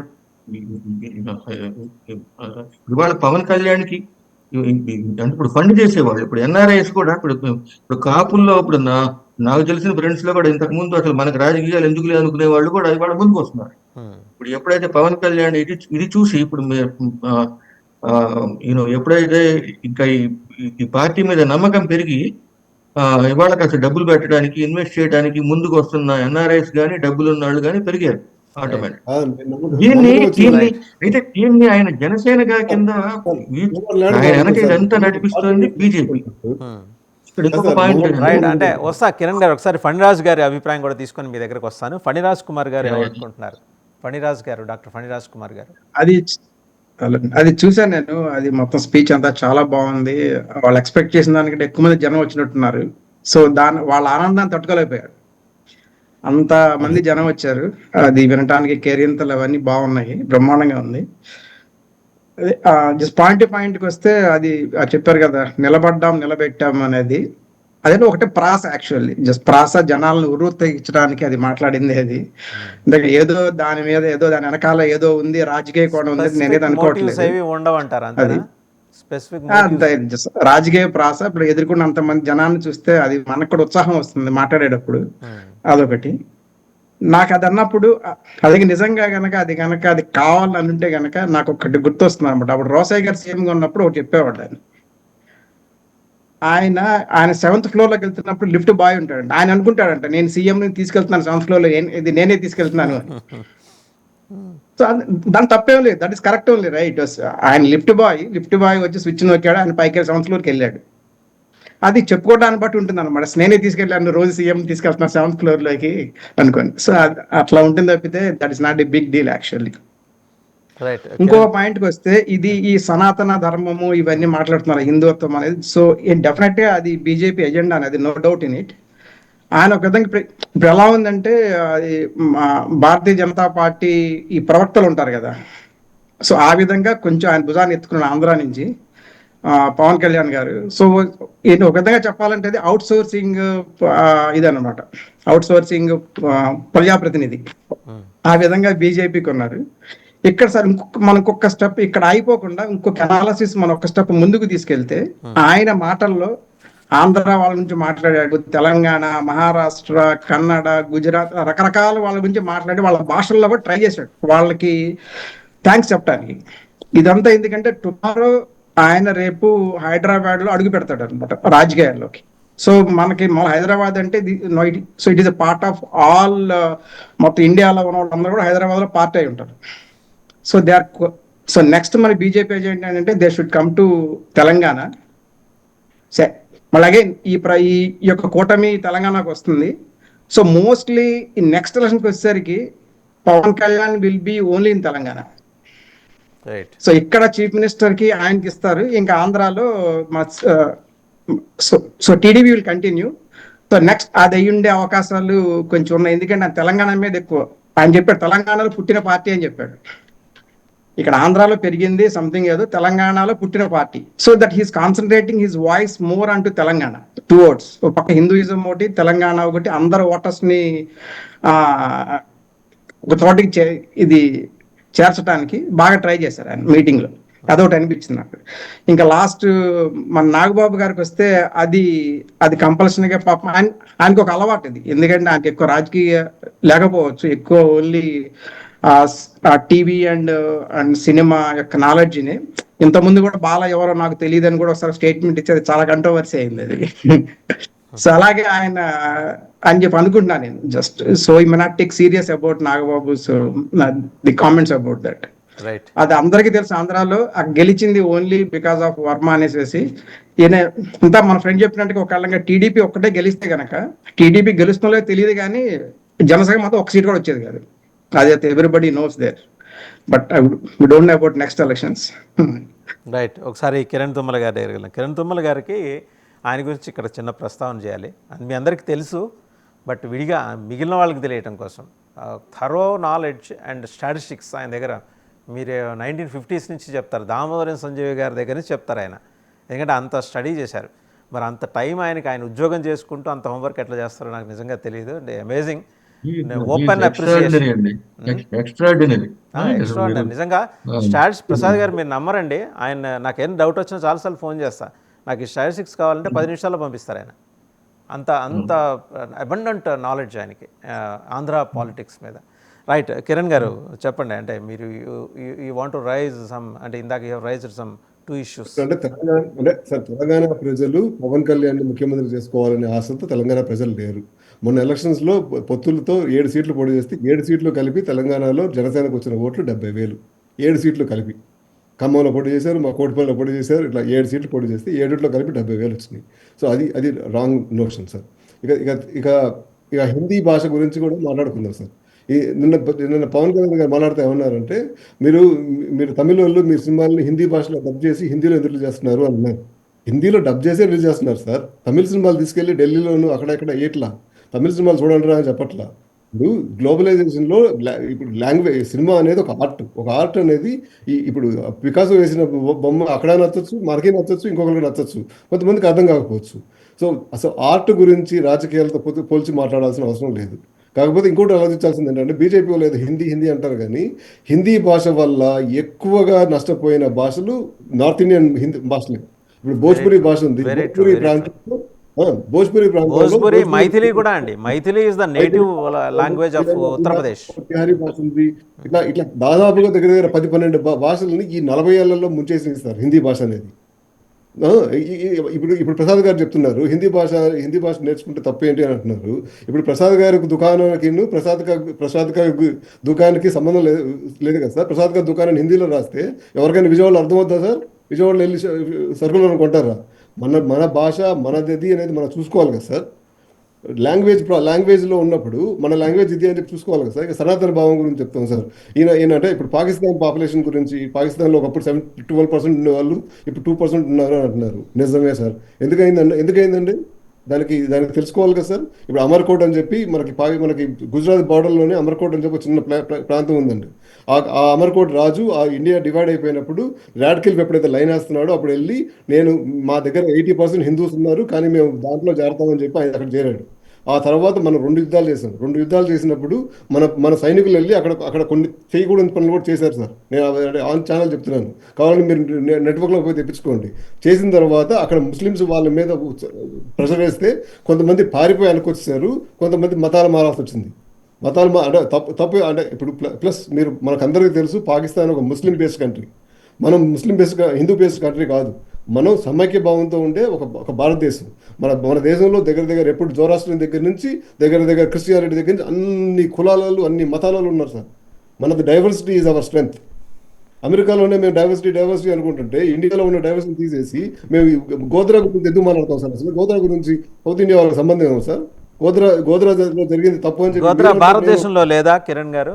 గోద్రా భారతదేశంలోనే ఉంది కదా, భారతదేశంలో ఉంది సార్. మాట్లాడతారు. గోద్రాలో జరిగింది. భారతదేశంలో ఉంది గోద్రాలో- కాబట్టి మాట్లాడతారు sir, nothing wrong in it. Sir మాట్లాడండి. కానీ గోద్రాలో జరిగిన ఇప్పుడు నేను ఇండియాలో చట్టాలు కరెక్ట్ గా ఉంటే బాగుంటుంది అనే వాళ్ళలో నేను మొదలవండి సార్. తప్పులు చేసేవాడిని శిక్షించండి, అంతేగాని అక్కడ గోద్రాలో ఏదో అయింది కాబట్టి ఆ తర్వాత ఒక 15 రోజులు నరమేధం చేస్తామంటే నేను ఒప్పుకోను. తప్పు చేసిన ప్రతి ఒక్కరిని శిక్షించండి. నేను ఇంత ముందు చెప్పినట్టుగానే తప్పు చేసిన మొదటి స్టేజ్లోనే దావూద్ ఇబ్రాహిం అరెస్ట్ చేస్తే ఇవాళ దేశానికి ఛాలెంజ్ అయ్యేవాడు కాదు. మనం అప్పుడు ఉదాసీనంగా ఉన్నాము. మనం ఉదాసీనంగా ఉంటే ఇవాళ మనం కావాలనుకుంటే కుదరదు. మన చరిత్ర ఇవాళ నుంచి ఇప్పుడు పవన్ కళ్యాణ్ గారు ఆయన రైజ్ చేసిన పాయింట్స్ కు సంబంధించిన కాంటెక్స్ట్ ఏమిటంటారు? స్టాలిన్ కి కౌంటర్ ఇవ్వడం కోసమేనా, అంతేనా సార్? అసలు బీజేపీకి ప్రెజెన్స్ అనేది తమిళనాడు చాలా తక్కువ సార్. మొన్న 2-3 పార్లమెంట్ ఎలక్షన్స్ లో కొంచెం పోటీ ఇచ్చారు, అంతే తప్ప ఎక్కువ కాంటెస్ట్ ఏం లేదు సార్.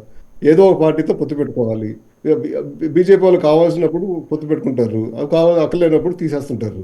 ఇప్పుడు చంద్రబాబు నాయుడు అయినా కూడా అలా గ్రహించాల్సిందే కదా సార్. చంద్రబాబు నాయుడుతో సార్ అందరి ముందులో చెప్తాను సార్, చంద్రబాబు నాయుడుతో మాకున్న ప్రాబ్లం మమ్మల్ని గుర్తించకపోవటమే. మమ్మల్ని గుర్తించడం అంటే మాకు ఎంత పదవులు ఇవ్వాలని కాదు, మమ్మల్ని నమ్ముకోండి, కార్యకర్తలు నమ్ముకోండి. మేము ఓనర్లం పార్టీకి, మేము పార్టీలో పనివాళ్ళం కాదు సార్, కూలోళ్ళం కాదు సార్. కూలోళ్ళం నేను ఒప్పుకోను. నేను పార్టీకి ప్రాణం ఇయ్యాను సార్, ప్రాణం తీసేవాడు కావాలి నా పార్టీకి. మేము పార్టీలో మేము చెప్పేది వినండి, ప్రజలు ఒక డెమోక్రాటిక్ ప్రాసెస్లో ఉండండి, మమ్మల్ని ఎమోషనల్గా టచ్ చేయండి. తెలుగుదేశం పార్టీ ఆ రోజు 94-95 టైంలో చంద్రబాబు నాయుడు ముఖ్యమంత్రి అయినప్పుడు జన్మభూమి అంటే రోడ్లు ఉడ్చాం సార్, చెట్లు పాతాం సార్. ఆయన చెట్లు పాతుంది అంటే చెట్లు పాతాం సార్. ఇవాళ రోజు చంద్రబాబు నాయుడు 2014లో సీపీఎస్లో అయినాక చంద్రబాబు నాయుడు గారు ఒక్కరికే 32,000 ఎకరాలు ఇచ్చారు సార్. కొంతమందికి వెనకపడవచ్చు, కొంతమంది ముందు పడవచ్చు. ప్రజలు నమ్మకం ఉంది సార్ చంద్రబాబు నాయుడు మీద. తెలుగు ప్రజలు ఎప్పుడు చంద్రబాబు నాయుడు నమ్ముతున్నారు. చంద్రబాబు నాయుడు ప్రాబ్లం ఏంటంటే ప్రజలను నమ్ముకోవట్లేదు, అది ప్రాబ్లం మాకు. ప్రజలు నమ్ముకుంటే ప్రజలు ఆయన నమ్ముతున్నారు కానీ ఆయన ప్రజలను నమ్మట్లేదు అంటారా? ఆయన ప్రజలు నమ్మట్లేదు, ఆయన ప్రజలకి నమ్మకంగా వెళ్ళలేకపోతున్నాడు, అది ప్రాబ్లం సార్. అది ఇన్సెక్యూర్ గా ఉన్నాడు. ఇన్సెక్యూర్ కూడా అవసరం లేదండి. మరి ఇప్పుడు 2014-2019 ఎలక్షన్ మధ్యలో రాష్ట్రానికి అన్యాయం చేస్తుంది బీజేపీ అనేది 100% నేను ఇప్పుడు కూడా చెప్తాను సార్. మనకి ఇవ్వాల్సిన రైల్వే జోన్ ఇవ్వలేదు, మనకి ఇవ్వాల్సిన స్పెషల్ స్టాటస్ ఇవ్వలేదు, మనకి ఇవ్వాల్సిన కాలేజీలు ఇవ్వలేదు, కాలేజీలు కడతానికి డబ్బులు ఇవ్వలేదు, ఏమి ఇవ్వలేదు. ఇవన్నీ ఎందుకు సార్? పవన్ కళ్యాణ్ కదా సార్ ఆ రోజు కూర్చొని పాచిపోయిన 2 లడ్డూలు చెప్పి చేతులు చూపించింది. ఇవాళ రోజున బీజేపీ ముద్దయింది, కానీ ఆ రోజు అందరం బీజేపీ పడ్డాలమే కదా సార్. చంద్రబాబు నాయుడు ఫైట్ చేసేటప్పుడు ఓపెన్గా ఫైట్ చేయడు, అది ప్రాబ్లము. చంద్రబాబు నాయుడు పోనీలే మనోళ్ళు వాళ్ళు ఊరుకుందాం ఇది అది అంటాడు. తెలుగుదేశం పార్టీ కార్యకర్తకి 9 నెలల్లో మాకున్న ఇబ్బంది ఒకటే సార్. మాకు భువనేశ్వర్ గారు అందరికి ఎంత ఇబ్బంది పడ్డాము.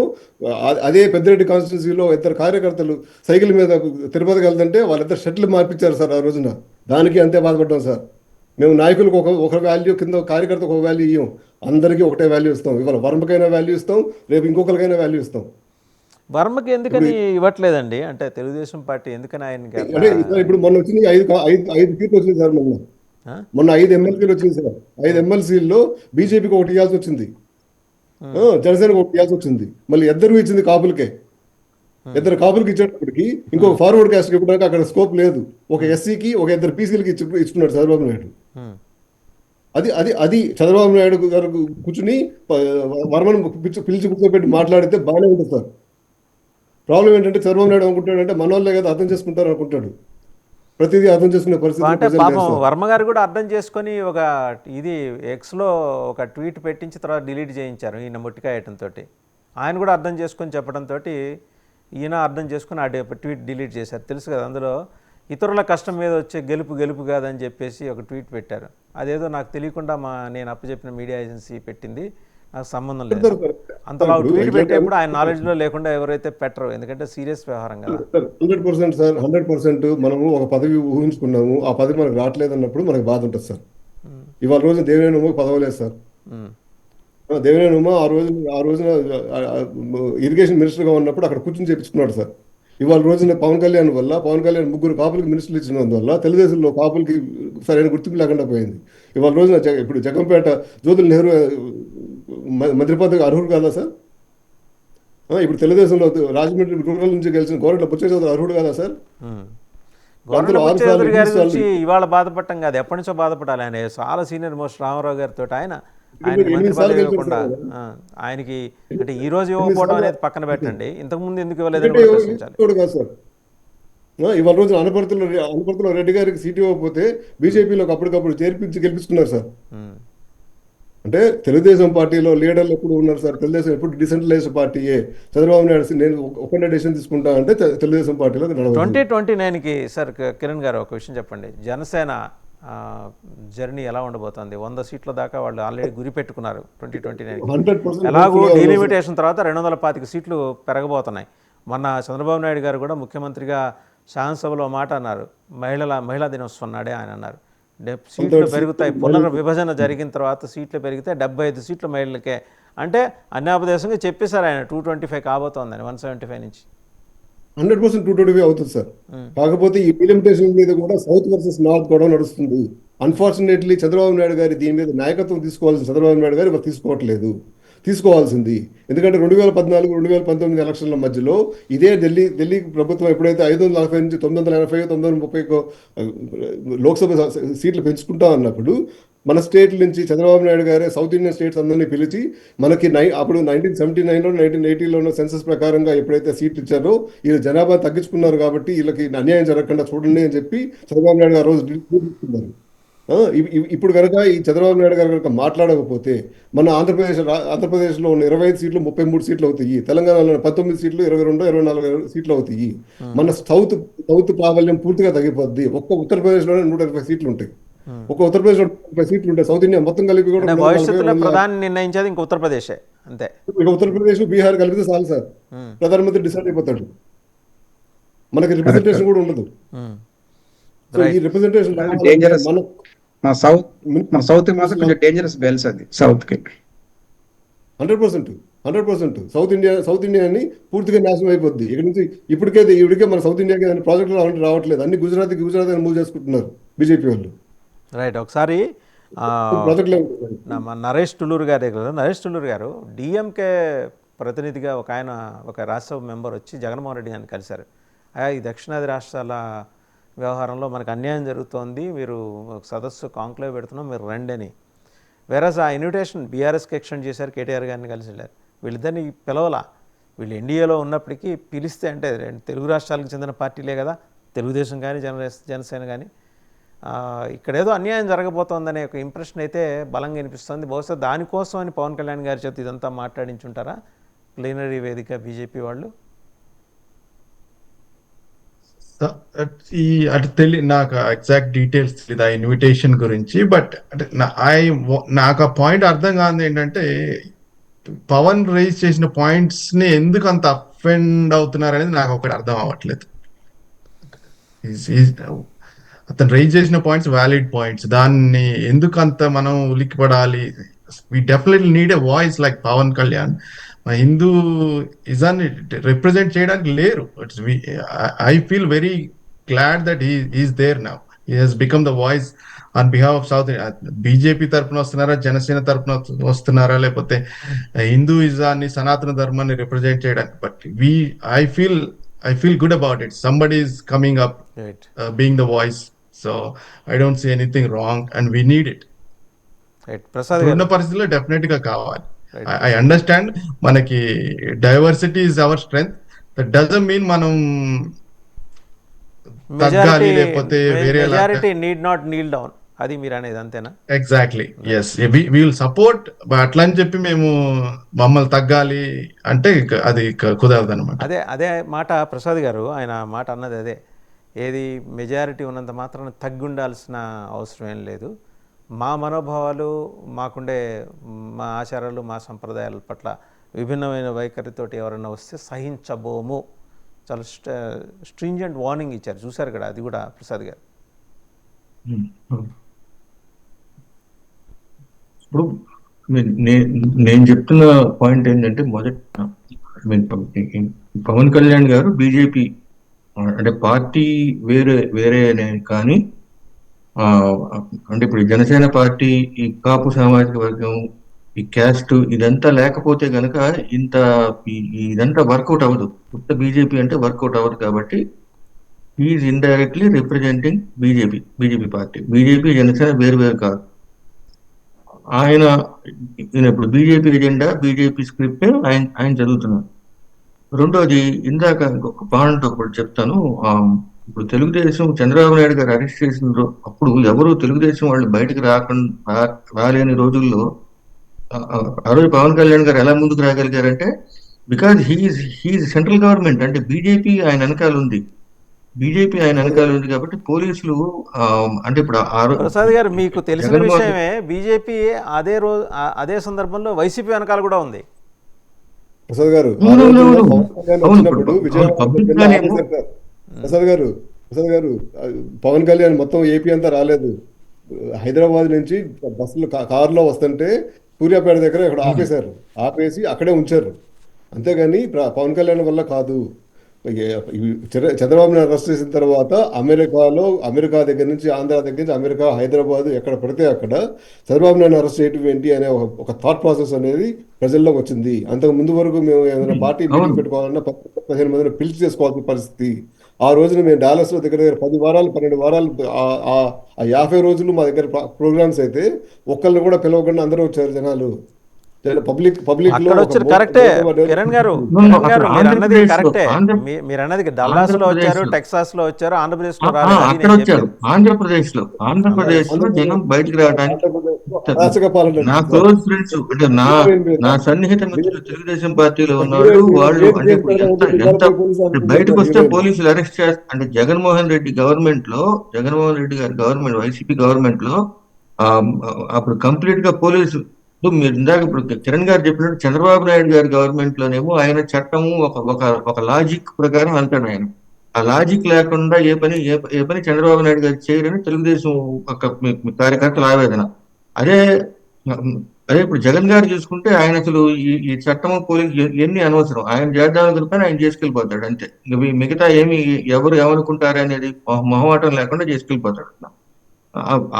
ఆ రోజున చంద్రబాబు నాయుడు గారు అరెస్ట్ చేసిన తర్వాత ఆంధ్రప్రదేశ్ లో, ఏపీలో, అదే మీరు అన్నట్టు హైదరాబాద్ లో ఎంత ఎంత ఎంత ఎత్తున ఉద్యమం చేశారు. హైదరాబాద్ లో సాఫ్ట్వేర్ ఇంజనీర్లు వీళ్ళంతా అలా అలా అంత అంత అంత తీవ్ర స్థాయిలో ఆంధ్రప్రదేశ్ లో ఎందుకు జరగలేదంటే ఇక్కడ పోలీసుల భయం వల్ల. అయితే పవన్ కళ్యాణ్ గారికి ఆ భయం ఎందుకు లేదంటే ఆయన బీజేపీ ఉంది. అదే ఇప్పుడు ఓపెన్ గా పబ్లిక్ గానేమో BJP BJP is supporting. BJP చేస్తున్న పని ఒకటేనండి, ఈ రెండు పిల్లి మధ్య ఒక సామెతను చూసారా, పిల్లి మధ్య పెట్టబోరు పిల్లి తీర్చిందని సామెత.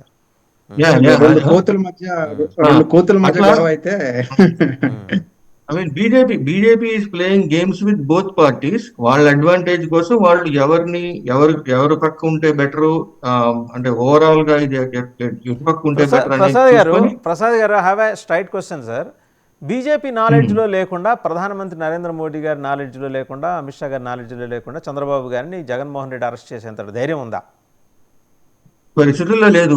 అది నేను చెప్తున్నాను కదా, ఇదంతా స్క్రిప్ట్. ఇదంతా కూడా బీజేపీ వాళ్ళు కరెక్ట్ గా ప్లాన్ చేసి చేసిన అంతా.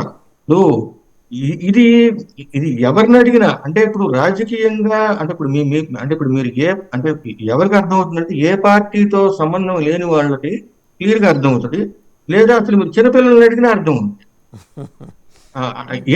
మనకి ఏదో ఒక పార్టీతో అనుబంధం ఉందనుకోండి, అప్పుడేమవుతుందంటే మనం ఆటోమేటిక్ గా ఆ కళ్ళతో చూస్తాం కాబట్టి అది రెండో పక్క నిజం తెలియదు.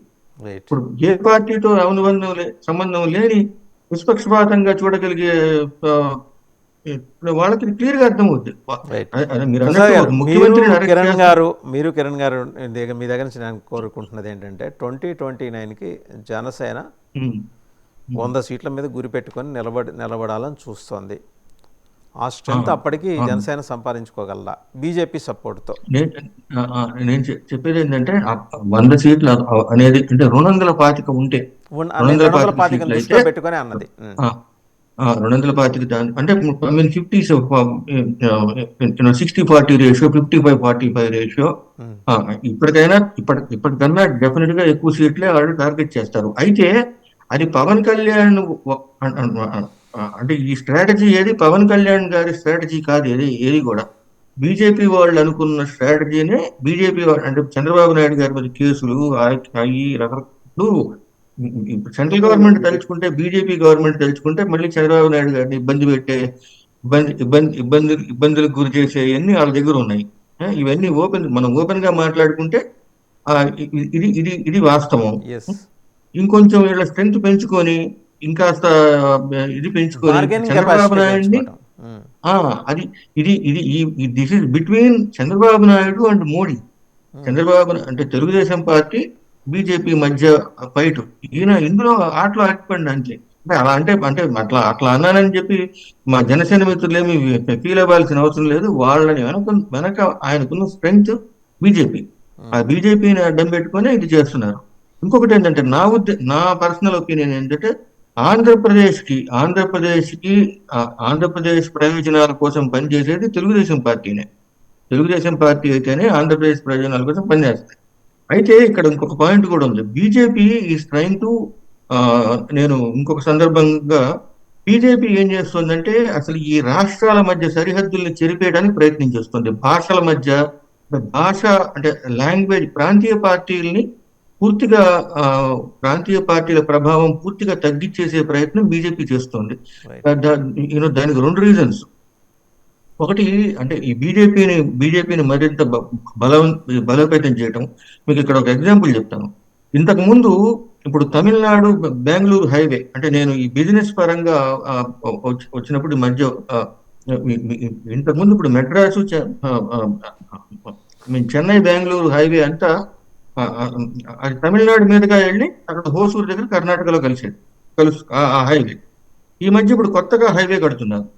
ఈ కొత్తగా కట్టే హైవేని బీజేపీ గవర్నమెంట్ ఏం చేసిందంటే ఆంధ్ర మీదుగా తీసుకొస్తుంది.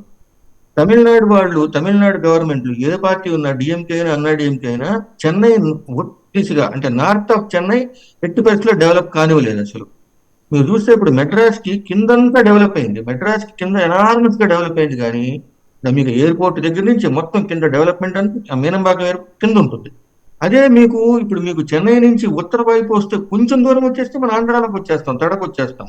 అటు అసలు డెవలప్మెంట్ రానివ్వకుండా ఆపారు. ఎందుకు? డెవలప్మెంట్ వస్తే ఏమవుద్ది, మన ఆంధ్ర డెవలప్ అవుతుంది. అందుకని వాళ్ళు ఆ డెవలప్మెంట్ జరగనివ్వకుండా ఆపారు వాళ్ళు. బీజేపీ గవర్నమెంట్ ఎందుకంటే ఆంధ్ర డెవలప్ అయితే తమిళనాడు డిఎంకే వాళ్ళ ఇది పోతుంది కదా. ఇలాంటి రాజకీయాలని బీజేపీ వాళ్ళు దాన్ని బ్రేక్ చేసేసే పని చేస్తున్నారు. నవ్ ఇప్పుడు కొత్తగా కట్టిన హైవే ఇప్పుడు మొత్తం అప్పుడు నగరి అంటే ఇప్పుడు మొత్తం మన ఆంధ్ర మీదుగా ఎక్కువ majority percentage of that road is going to Andhra. Okay. ఇది ఆ రకంగా చూస్తే బీజేపీ గవర్నమెంట్ చేస్తున్న కొన్ని పనులు మంచివి. అయితే వాటిని అడ్డం పెట్టుకొని వాళ్ళు ప్రాంతీయ పార్టీలు మింగేసే పని కూడా చేస్తున్నారు. రైట్. ఒకసారి కిరణ్ గారు, నేను అడిగిన ప్రశ్న 2029కి నేను అంటే గివెన్ ద కండిషన్ 225 సీట్స్ కనుక ఆ రోజు పెరిగి ఉంటే డీలిమిటేషన్ ప్రక్రియ అంతా పూర్తి అయిపోయి 100 సీట్ల మీద జనసేన గురిపెట్టింది. సరే, వాళ్ళు ఇప్పుడు ఇవాళ వాళ్ళు నిలబడి తెలుగుదేశం నిలబెట్టారు, చెప్పారు అది. సో నిలబెట్టిన తర్వాత మరి వాళ్ళు కూడా పెరగాలి కదా, వాళ్ళ హొరిజాన్స్ విస్తరించుకోవాలి కదా. 100 సీట్లు కొట్టేంత స్ట్రెంత్కి వాళ్ళు ఎదిగే అవకాశం ఉందా? సార్ అంటే ఇప్పుడు జనసేన పెరగటాన్ని నేను ఎప్పుడు వ్యతిరేకించను సార్. అంటే India is a democratic country and it is not even two party system. మన దగ్గర బహు పార్టీలు ఉంటాయి. సో ఏ పార్టీ అయినా పెరగచ్చు, ఏ పార్టీ అయినా ఎదగచ్చు. సో 2029 ఎలక్షన్స్లో మనము ఎవరిని ఎదుర్కొంటాము అనే దాన్ని బట్టి మనకి పొత్తులు అయ్యి ఉంటాయి సార్. 2029 ఎలక్షన్స్ గురించి అప్పుడే మాట్లాడుకోవాల్సిన అవసరం లేదు. జగన్మోహన్ రెడ్డి కనుక అప్పటికి మళ్ళీ స్ట్రెంత్ కూడగట్టుకుని మళ్ళీ పునరుద్ధరించి చేసుకోగలిగితే జగన్ రెడ్డితోనే పోటీ ఉంటుంది. లేదు, జగన్ రెడ్డి కనుక పూర్తిగా డిజాల్వ్ అయిపోయి ఇప్పుడు లిక్కర్ కేసులు నడుస్తున్నాయి, పెద్దిరెడ్డి మీద కేసులు నడుస్తున్నాయి, అవినాష్ రెడ్డి మీద కేసులు నడుస్తున్నాయి, ఇట్లా అందరి మీద కేసులు నడుస్తున్నాయి. నెలకు కేసు తీసుకొస్తున్నారులేండి, కానీ అవేవి సాల్వ్ అయ్యే అడ్రస్ చేసే పరిస్థితి అయితే కూటమి ప్రభుత్వం చేయట్లేదు. అది ఓపెన్ ఫ్యాక్ట్. సోషల్ మీడియా మీద కేసులు పెట్టేసి గవర్నమెంట్ నడిపేస్తున్నామంటే జనం నమ్మరు కదా సార్. అవినీతి కేసుల మీద ఎందుకు ఫోకస్ చేయట్లేదు? దాన్ని అడ్రస్ చేయాలి కదా. అవినీతి కేసులో 1 సెంటీమీటర్ ప్రోగ్రెస్ లేదు, అందరికీ తెలిసిందే. 100% లేదు సార్. అంటే అది మాకు కూడా ఇబ్బందే సార్. అంటే మేము కూడా దాని మీదే ఫోకస్ చేయండి, మాకు చిన్న చిన్న కేసులు ఇవి మాకు సంబంధం లేదు, మాకు కావాల్సింది ఏంటంటే స్టేట్లో లా అండ్ ఆర్డర్ అనేది అట్మోస్ట్ ఇంపార్టెంట్గా తీసుకోండి. లా అండ్ ఆర్డర్ కనుక అట్మోస్ట్ ఇంపార్టెంట్గా తీసుకోకపోతే 2029లో మనకి ఆపోజిషన్ అనేది ఆటోమేటిక్గా సెట్ అయిపోద్ది. సెట్ అయిపోయినప్పుడు మనం మళ్ళీ చంద్రబాబు నాయుడు మా పీకలు గట్టిగా పిసికి మీరు జిందాబాద్ కొట్టిందంటే మా వల్ల కూడా కాదు. మేము కూడా కాళ్ళు వేస్తాము. మమ్మల్ని ఎమోషనల్గా కనెక్ట్ చేసుకుని, పార్టీకి కనెక్ట్ చేసుకుని, ఇదిగో మనం రాష్ట్రం కోసం ఇది చేస్తున్నాము. ఇప్పుడు సార్ చంద్రబాబు నాయుడు గారు జన్మభూమి కార్యక్రమం చేస్తున్నాము, రోడ్లన్నీ క్లీన్ అండ్ క్లీన్ పెట్టండి అని అంటే రోడ్లు తుడిచిన వాళ్ళం సార్. చెట్లు పెడుతున్నాము, మన దగ్గర హరితవనం కింద చెట్లు పెట్టాల్సి వస్తుంది, చెట్లు పెడదామని అంటే చెట్లు పెట్టిన వాళ్ళం సార్. అంటే చంద్రబాబు నాయుడు ఒక ప్రోగ్రామ్ తీసుకుంటే ఆ ప్రోగ్రామ్కి ఫాలో అయిన వాళ్ళు. కాకపోతే చంద్రబాబు నాయుడు గారు ఈ లా అండ్ ఆర్డర్ సిస్టమ్ని కనుక ప్రాపర్గా చేసుకుని, ప్రాపర్గా స్టేట్లో ఒక ఇన్వెస్ట్మెంట్ డొమైన్ లాగా తయారు చేసుకుని స్టేట్లో ఇన్వెస్ట్మెంట్ పెట్టుకుంటే మీ ఇన్వెస్ట్మెంట్స్కి మాది బాధ్యత అనే పరిస్థితి ఇస్తే తప్ప ఎలక్షన్స్కి వెళ్ళటం కష్టం సార్. ఇప్పుడు అంటే సెంట్రల్ గవర్నమెంట్ తరఫున సోలార్ ప్లాంట్లకి కడపలోను కర్నూలులోను సోలార్ ప్లాంట్లకి ప్లాన్ చేసుకుని కాంట్రాక్ట్లు అన్నీ ఇచ్చిన తర్వాత జగన్ రెడ్డి వచ్చి సెంట్రల్ గవర్నమెంట్ తూనాబొడ్డు అని చెప్పి ఆయన మార్చేసుకుని అదాని వాళ్ళకి ఇచ్చుకున్నారు. అదాని వాళ్ళకి ఇచ్చుకున్నారు కాబట్టి బీజేపీ కూడా హ్యాపీ అయింది, ఎదురు హ్యాపీ అయ్యారు. ఇవాళ రోజు కోర్టుల కేసులు నడుస్తున్నాయి, ఆ సోలార్ పార్కులు ఇంకా ముందుకు కూడా అట్లా వెళ్ళట్లేదు.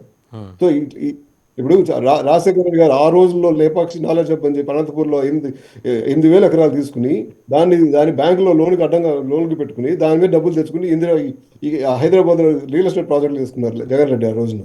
సో ఇలాంటివన్నీ ఇబ్బందులు సార్. ఇలాంటివన్నీ జరగకుండా స్టేట్ గవర్నమెంట్ కనుక ప్రాపర్గా లీగల్గా లా అండ్ ఆర్డర్ తెచ్చుకోకపోతే ఇబ్బంది. మై క్వశ్చన్ ఈస్ డిఫరెంట్ అండి. జనసేన గురించి అడుగుతున్నాను నేను. 100% సార్. పవన్ కళ్యాణ్తో ఇప్పుడు నాగబాబు అంటే అపరిపక్వతతో మాట్లాడాడని నేను అనుకుంటున్నాను. రేపు మినిస్టర్ అవుతాడు అనుకుంటున్నాను. మినిస్టర్ అయినప్పుడు ఆ శాఖను సరిగ్గా సమర్థవంతంగా నిర్వహిస్తాడని అనుకుంటున్నాను. కొంచెం బాధ్యతగా ఉంటాడని కూడా అనుకుంటున్నాను. 100 సీట్ల మీద గురి దాని మీదే ఉంటారు. బాధ్యతగా ఉన్నప్పుడు అప్పుడున్న స్ట్రెంత్ని బట్టి అప్పుడున్న కాన్స్టిట్యూన్సీ బై కాన్స్టిట్యూన్సీ లెక్కలేసుకుని ఏ కాన్స్టిట్యూన్సీలో ఎవరు పోటీ చేస్తే గట్టిగా ఉంటుంది, ఎవరు పోటీ చేస్తే మంచిది, ఏ నాయకత్వం బెటర్గా ఉంటుందని ఆలోచించుకుని పొత్తులు 100% ఉంటాయని అనుకుంటున్నాను సార్. మేమేమి పొత్తులు ఇప్పుడు కూలిపోవాలి అవన్నీ అనుకోవట్లేదు. మేము ఎవరిని డిగ్రేడ్ చేసి మాట్లాడలేదు. నేను ఇందాక మాట్లాడిన దాంట్లో పవన్ కళ్యాణ్ కానీ చిరంజీవిని కానీ డిగ్రేడ్ చేసినట్టు అనుకుంటే తప్పు. నేను అనట్లేదు. నేను ఒట్టిగా ఫ్యాక్ట్స్ ముందు పెడుతున్నాను. సో ఇది ఫ్యాక్ట్స్ సార్. ఇవి ఫ్యాక్ట్స్లో ఈ ప్రకారంగా మనం పనిచేసుకున్నాము. ఈ ప్రకారంగానే మనం ముందు కూడా పనిచేసుకున్నాం. రైట్. నెక్స్ట్ ఎలక్షన్స్కి ఇప్పుడు బాలినేని శ్రీనివాసరెడ్డి ఒంగోలు జిల్లాలో ఏదో కాన్స్టిట్యున్సీ ఇవ్వాలి. ఇప్పుడు ఒంగోలులో మనకు దామోత్సవం జనార్దన్ ఉన్నాడు. రేపు డిలిమిటేషన్లో అది ఎస్సీ సీట్ అవుతుందా ఎస్టీ సీట్ అవుతుందా అన్నీ తెలియదు కదా సార్. అన్ని ఇప్పుడు ఎస్సీ సీట్లు అవుతాయి, కొన్ని ఫార్వర్డ్ కాస్ట్ సీట్లు ఎస్సీలు అవుతాయి, ఎస్సీ సీట్లు ఫార్వర్డ్ కాస్ట్లు అవుతాయి. సో చాలా మార్పులు వస్తాయి సార్. ఈ డిలిమిటేషన్లో చాలా మార్పులు వస్తాయి. ఆ చాలా మార్పులు వచ్చినప్పుడు మనం ఎక్కడెక్కడ ఉన్నాము, ఎక్కడెక్కడికి వెళ్ళాలి అనే దాన్ని బట్టి చేసుకోవాలి సార్. రైట్. ఫైనల్గా డాక్టర్ ఫణిరాజ్ కుమార్ గారు మీరేమంటారు? I will add one point here. This all అండి, ఇవన్నీ కేసులు ఇవన్నీ కూడా పెద్దగా ఏమీ లేవు. ఎన్ని కేసులు ఉన్నా సరే they can continue. Number 1. Number 2, మీరు 100 సీట్లు అనేది ఎలా ఉంటుందంటే అది వీళ్ళు ఎన్ని తక్కువ తప్పులు చేస్తే దాని మీద ఒకటి ప్రస్తుతం ఉన్న గవర్నమెంట్. నెక్స్ట్ ఇప్పుడు జగన్ రెడ్డి గారు ఎంత ఫాస్ట్గా మళ్ళీ ఏదో ఒక వేవ్ తీసుకొచ్చారనుకోండి, గట్టిగా వేవ్ వచ్చిందంటే కనుక అప్పుడు పవన్ కళ్యాణ్ కింద కూర్చొని ఉంటాడు. మళ్ళీ 25-30 సీట్స్కో సరిపెట్టుకుంటాడు. ఒకవేళ జగన్మోహన్ రెడ్డి గారికి వేవ్ లేకపోతే కనుక then they will get have a chance to voice. నాకు 70 కావాలి, 80 కావాలి, 100 కావాలని. బట్ మాక్సిమం ఆ ఎక్స్పెక్టేషన్ అంటే ఒక 30-40 కంటే ఎక్కువ ఇవ్వరు. ఎందుకంటే వాళ్ళకి లేదు, వాళ్ళ రూట్ లెవెల్లో వాలంటీరింగ్ వ్యవస్థ లేదు వాళ్ళకి. అందుకని చాలా సేఫ్ సైడ్గా ఎక్కడ 100% గ్యారంటీ గెలుస్తారు, అటు కులము అటు అవి రకరకాలుగా చూసి మనం ఎంచుకున్నారు 21 కూడా. So I don't think so more than 40 he will get. అది నా ఉద్దేశం. అది రేపు డీలిమినేషన్ అయిన తర్వాత కూడా 40-50 కనుక ఎక్స్పెక్ట్ చేస్తే చాలా ఎక్కువ. అదే జగన్ రెడ్డి గారు కనుక ఇంకా కొంచెం స్ట్రాంగ్ వచ్చారు, ఒక్క వేవ్ చాలు సార్. మనకేం తెలుగు ప్రజలకి ఒక్క వేవ్ చాలు అటు ఇటు స్వింగ్ అవటానికి. ఒక్క వేవ్ వీళ్ళు చేసినప్పుడు. ఎందుకంటే ఇప్పుడు మెయిన్ టీడీపీలు ఏంటంటే ఆయన చెప్పినట్టుగా ఓనర్స్ ఎక్కువైపోయారు. ప్రతి ఒక్కళ్ళు ఎక్స్పెక్ట్ చేస్తుంటారు. ఎందుకంటే ఇప్పుడు నేను అసలు మాకు ఏ పార్టీ లేదు నాకు. అలాంటిది మొన్న ఆయన అరెస్ట్ అయినప్పుడు నేను కూడా ఇక్కడ డల్లాస్లో బ్లాక్ అది ఏంటి రిబ్బన్ కట్టుకుని తిరిగాను వాళ్ళతో పాటు. జస్ట్ మళ్ళీ ఎలక్షన్స్ ముందు వచ్చి ఒక 1 month ఉండి నాకు తెలిసిన వాళ్ళకి తెలియని వాళ్ళతో మాట్లాడి కొంచెం అంటే జస్ట్ నా వైపు నుంచి నేను ట్రై చేశాను ఇది టీడీపీ ఓట్లు వేయడానికి. ఇవన్నీ అంటే ఇట్లా నాలాంటి వాళ్ళు చాలా మంది ఉంటారు. నేనే గెలిపించాను, నేను వెళ్ళి అక్కడ నేను 1 month కూర్చున్నా ఇండియాలో ఎలక్షన్స్ ముందు. 1 month కూర్చొని I tried my best with నా సర్కిల్లో, నాకు తెలిసిన వాళ్ళల్లో, అటు కృష్ణా, గుంటూరు ఇటు సైడ్ తిరిగి వచ్చాను బాగా. తెలుసా మీరు సో ఇలా వర్క్ ఇట్లాంటి చేశారు, మీ గెలుపు కోసం పనిచేశారని తెలుగుదేశం పార్టీకి తెలుసా, వాళ్ళ నాయకత్వానికి ఏమన్నా? నేను తర్వాత కలిసాను, వెళ్ళి వాళ్ళు గెలిచిన తర్వాత వెళ్ళి మన అమరావతికి వెళ్ళి లోకేష్ బాబు, నేను ఇంకా 2-3 మినిస్టర్లను కలిసి చెప్పొచ్చాను నేను కూడా లాస్ట్ 1 month గేమ్ లో ఉన్నాను అని. They felt very happy. Personal కలిసి వచ్చాను వెళ్ళి. కాదే నేను చాలా మంది ఏంటంటే భావోద్వేగంతో బాగా ఆయన అరెస్ట్ ని జీర్ణించుకోలేకపోయారు చాలా మంది. అంటే ఎస్పెషల్లీ ఐటీ వరల్డ్. అది ఇందాక మన ఫ్రెండ్ చెప్పినట్టుగా ఫస్ట్ ది వేవ్ స్టార్ట్ అయింది ఎన్ఆర్ఎస్ నుంచి స్టార్ట్ అయింది. అది అరెస్ట్ అయిన తర్వాత లోకల్ వాళ్ళు భయపడుతున్నారు వెళ్ళటానికి, మాట్లాడటానికి. ఎప్పుడైతే all through out world support వచ్చిందో అప్పుడు లోకల్ వాళ్ళకి కొంచెం స్టార్ట్ అయింది వాళ్ళకి, ఎస్ మనం కూడా ముందుకు వెళ్ళాలి అనేసి అది స్టార్ట్ అయింది. అది నా ఉద్దేశం. అది రైట్. అంటే నేను ఓనర్ అన్నాను కదా అని చెప్పి నేను ఏదో పార్టీ ఓన్ చేసుకుంటున్నాను కాదు సార్. లేదు just light way I am using that one. ఎందుకంటే పార్టీ నాది అని నేను కష్టపడతాను సార్. అదే నా పార్టీ ఓన్ కష్టపడతాను. చేసుకోవడం, అదే ఓన్ చేసుకోవడం. అది నా ఇప్పుడు నేను అదే ఉద్దేశం. చెప్తున్నాను. ఇప్పుడు నేను కూడా I felt very very happy అనమాట. నేను ఇక్కడ తిరిగాను డల్లాస్ లో, నేను అక్కడికి 1 month కూర్చున్నాను అక్కడ. బట్ నాకంటూ పార్టీలో నాకేం స్థానం ఏం లేదు అక్కడ. But I'm not from Telugu Desam party. But ఏంటంటే సంఘీభావం నాకు తెలపాలనిపించింది. Something is going wrong there, so I want to support as a citizen of Vijayawada. అట్లా అనిపించింది. Right, thank you. పార్టీ నాది అనుకున్నాము, నాది అనుకుని పనిచేసాం సార్. రైట్, అలా అని మేము థ్యాంక్ యూ కిరణ్ గారు, థ్యాంక్ యూ డాక్టర్ ఫణిరాజ్ గారు అండ్ ప్రసాద్ గారు, అలాగే నరేష్ తుళ్ళూరు గారు, అందరికీ ధన్యవాదాలు. సో చూసాం కదా, ట్రంప్ మీద భారతీయులు, ఎన్ఆర్ఐ భారతీయులు అంటే అమెరికన్ ఇండియన్స్, వాళ్ళల్లో ఏమన్నా ఆందోళన ఉందా అనే దాని మీద ఒక సంస్థ సర్వే చేస్తే మెజారిటీ ఆందోళన పడుతున్నారు. కానీ శాంపుల్ సైజ్ చాలా చిన్నది, 2600 మంది హార్లీ. అది కూడా మరి ఏ సెక్షన్స్ నుంచి, ఇలా శాస్త్రీయంగానే చేశారు. బట్ ఫ్రెషర్స్కి ఒక రకమైన అభిప్రాయం ఉంటుంది డెమోక్రాట్స్ పట్ల, అలాగే ఎప్పటి నుంచో సెటిల్ అయిపోయిన వాళ్ళు, 20-30 ఏళ్ళకు ఉన్నవాళ్ళు, వాళ్ళకి రిపబ్లికన్స్ పట్ల ఒక ఆదరణ ఉంటుంది. సో రకరకాల ఫ్యాక్టర్స్. ఏదైతే నేను ట్రంప్ అనే ఆయన ప్రతివారం మాట్లాడుకోవడానికి భారతదేశంలో ఒక మార్కెటింగ్ టూల్ లాగా మారారు అనేది మాత్రం వాస్తవం. ఆయన గురించి మాట్లాడుకోకుండా ఇండియా ఉంటల్లా, ప్రత్యేకించి ఎన్ఆర్ఐస్ ఉండలేదు. సో దాంతోపాటు కూడా ఎన్ఆర్ఐస్లో మరి 2 తెలుగు రాష్ట్రాల్లో జరుగుతున్న రాజకీయ పరిణామాల మీద కూడా ఆసక్తి పెరిగింది. పవన్ కళ్యాణ్ ప్లేనరీ పెట్టిన తర్వాత వచ్చిన మార్పు, ప్లేనరీలో ఆయన వినిపించిన, ఆయన చేసిన ప్రసంగం ఎలాంటి డెవలప్మెంట్స్కి దారితీస్తుంది, ఇవన్నీ కూడా సమగ్రంగా చర్చించారు. అందరికీ ధన్యవాదాలు. Thank you very much for watching NRI live show.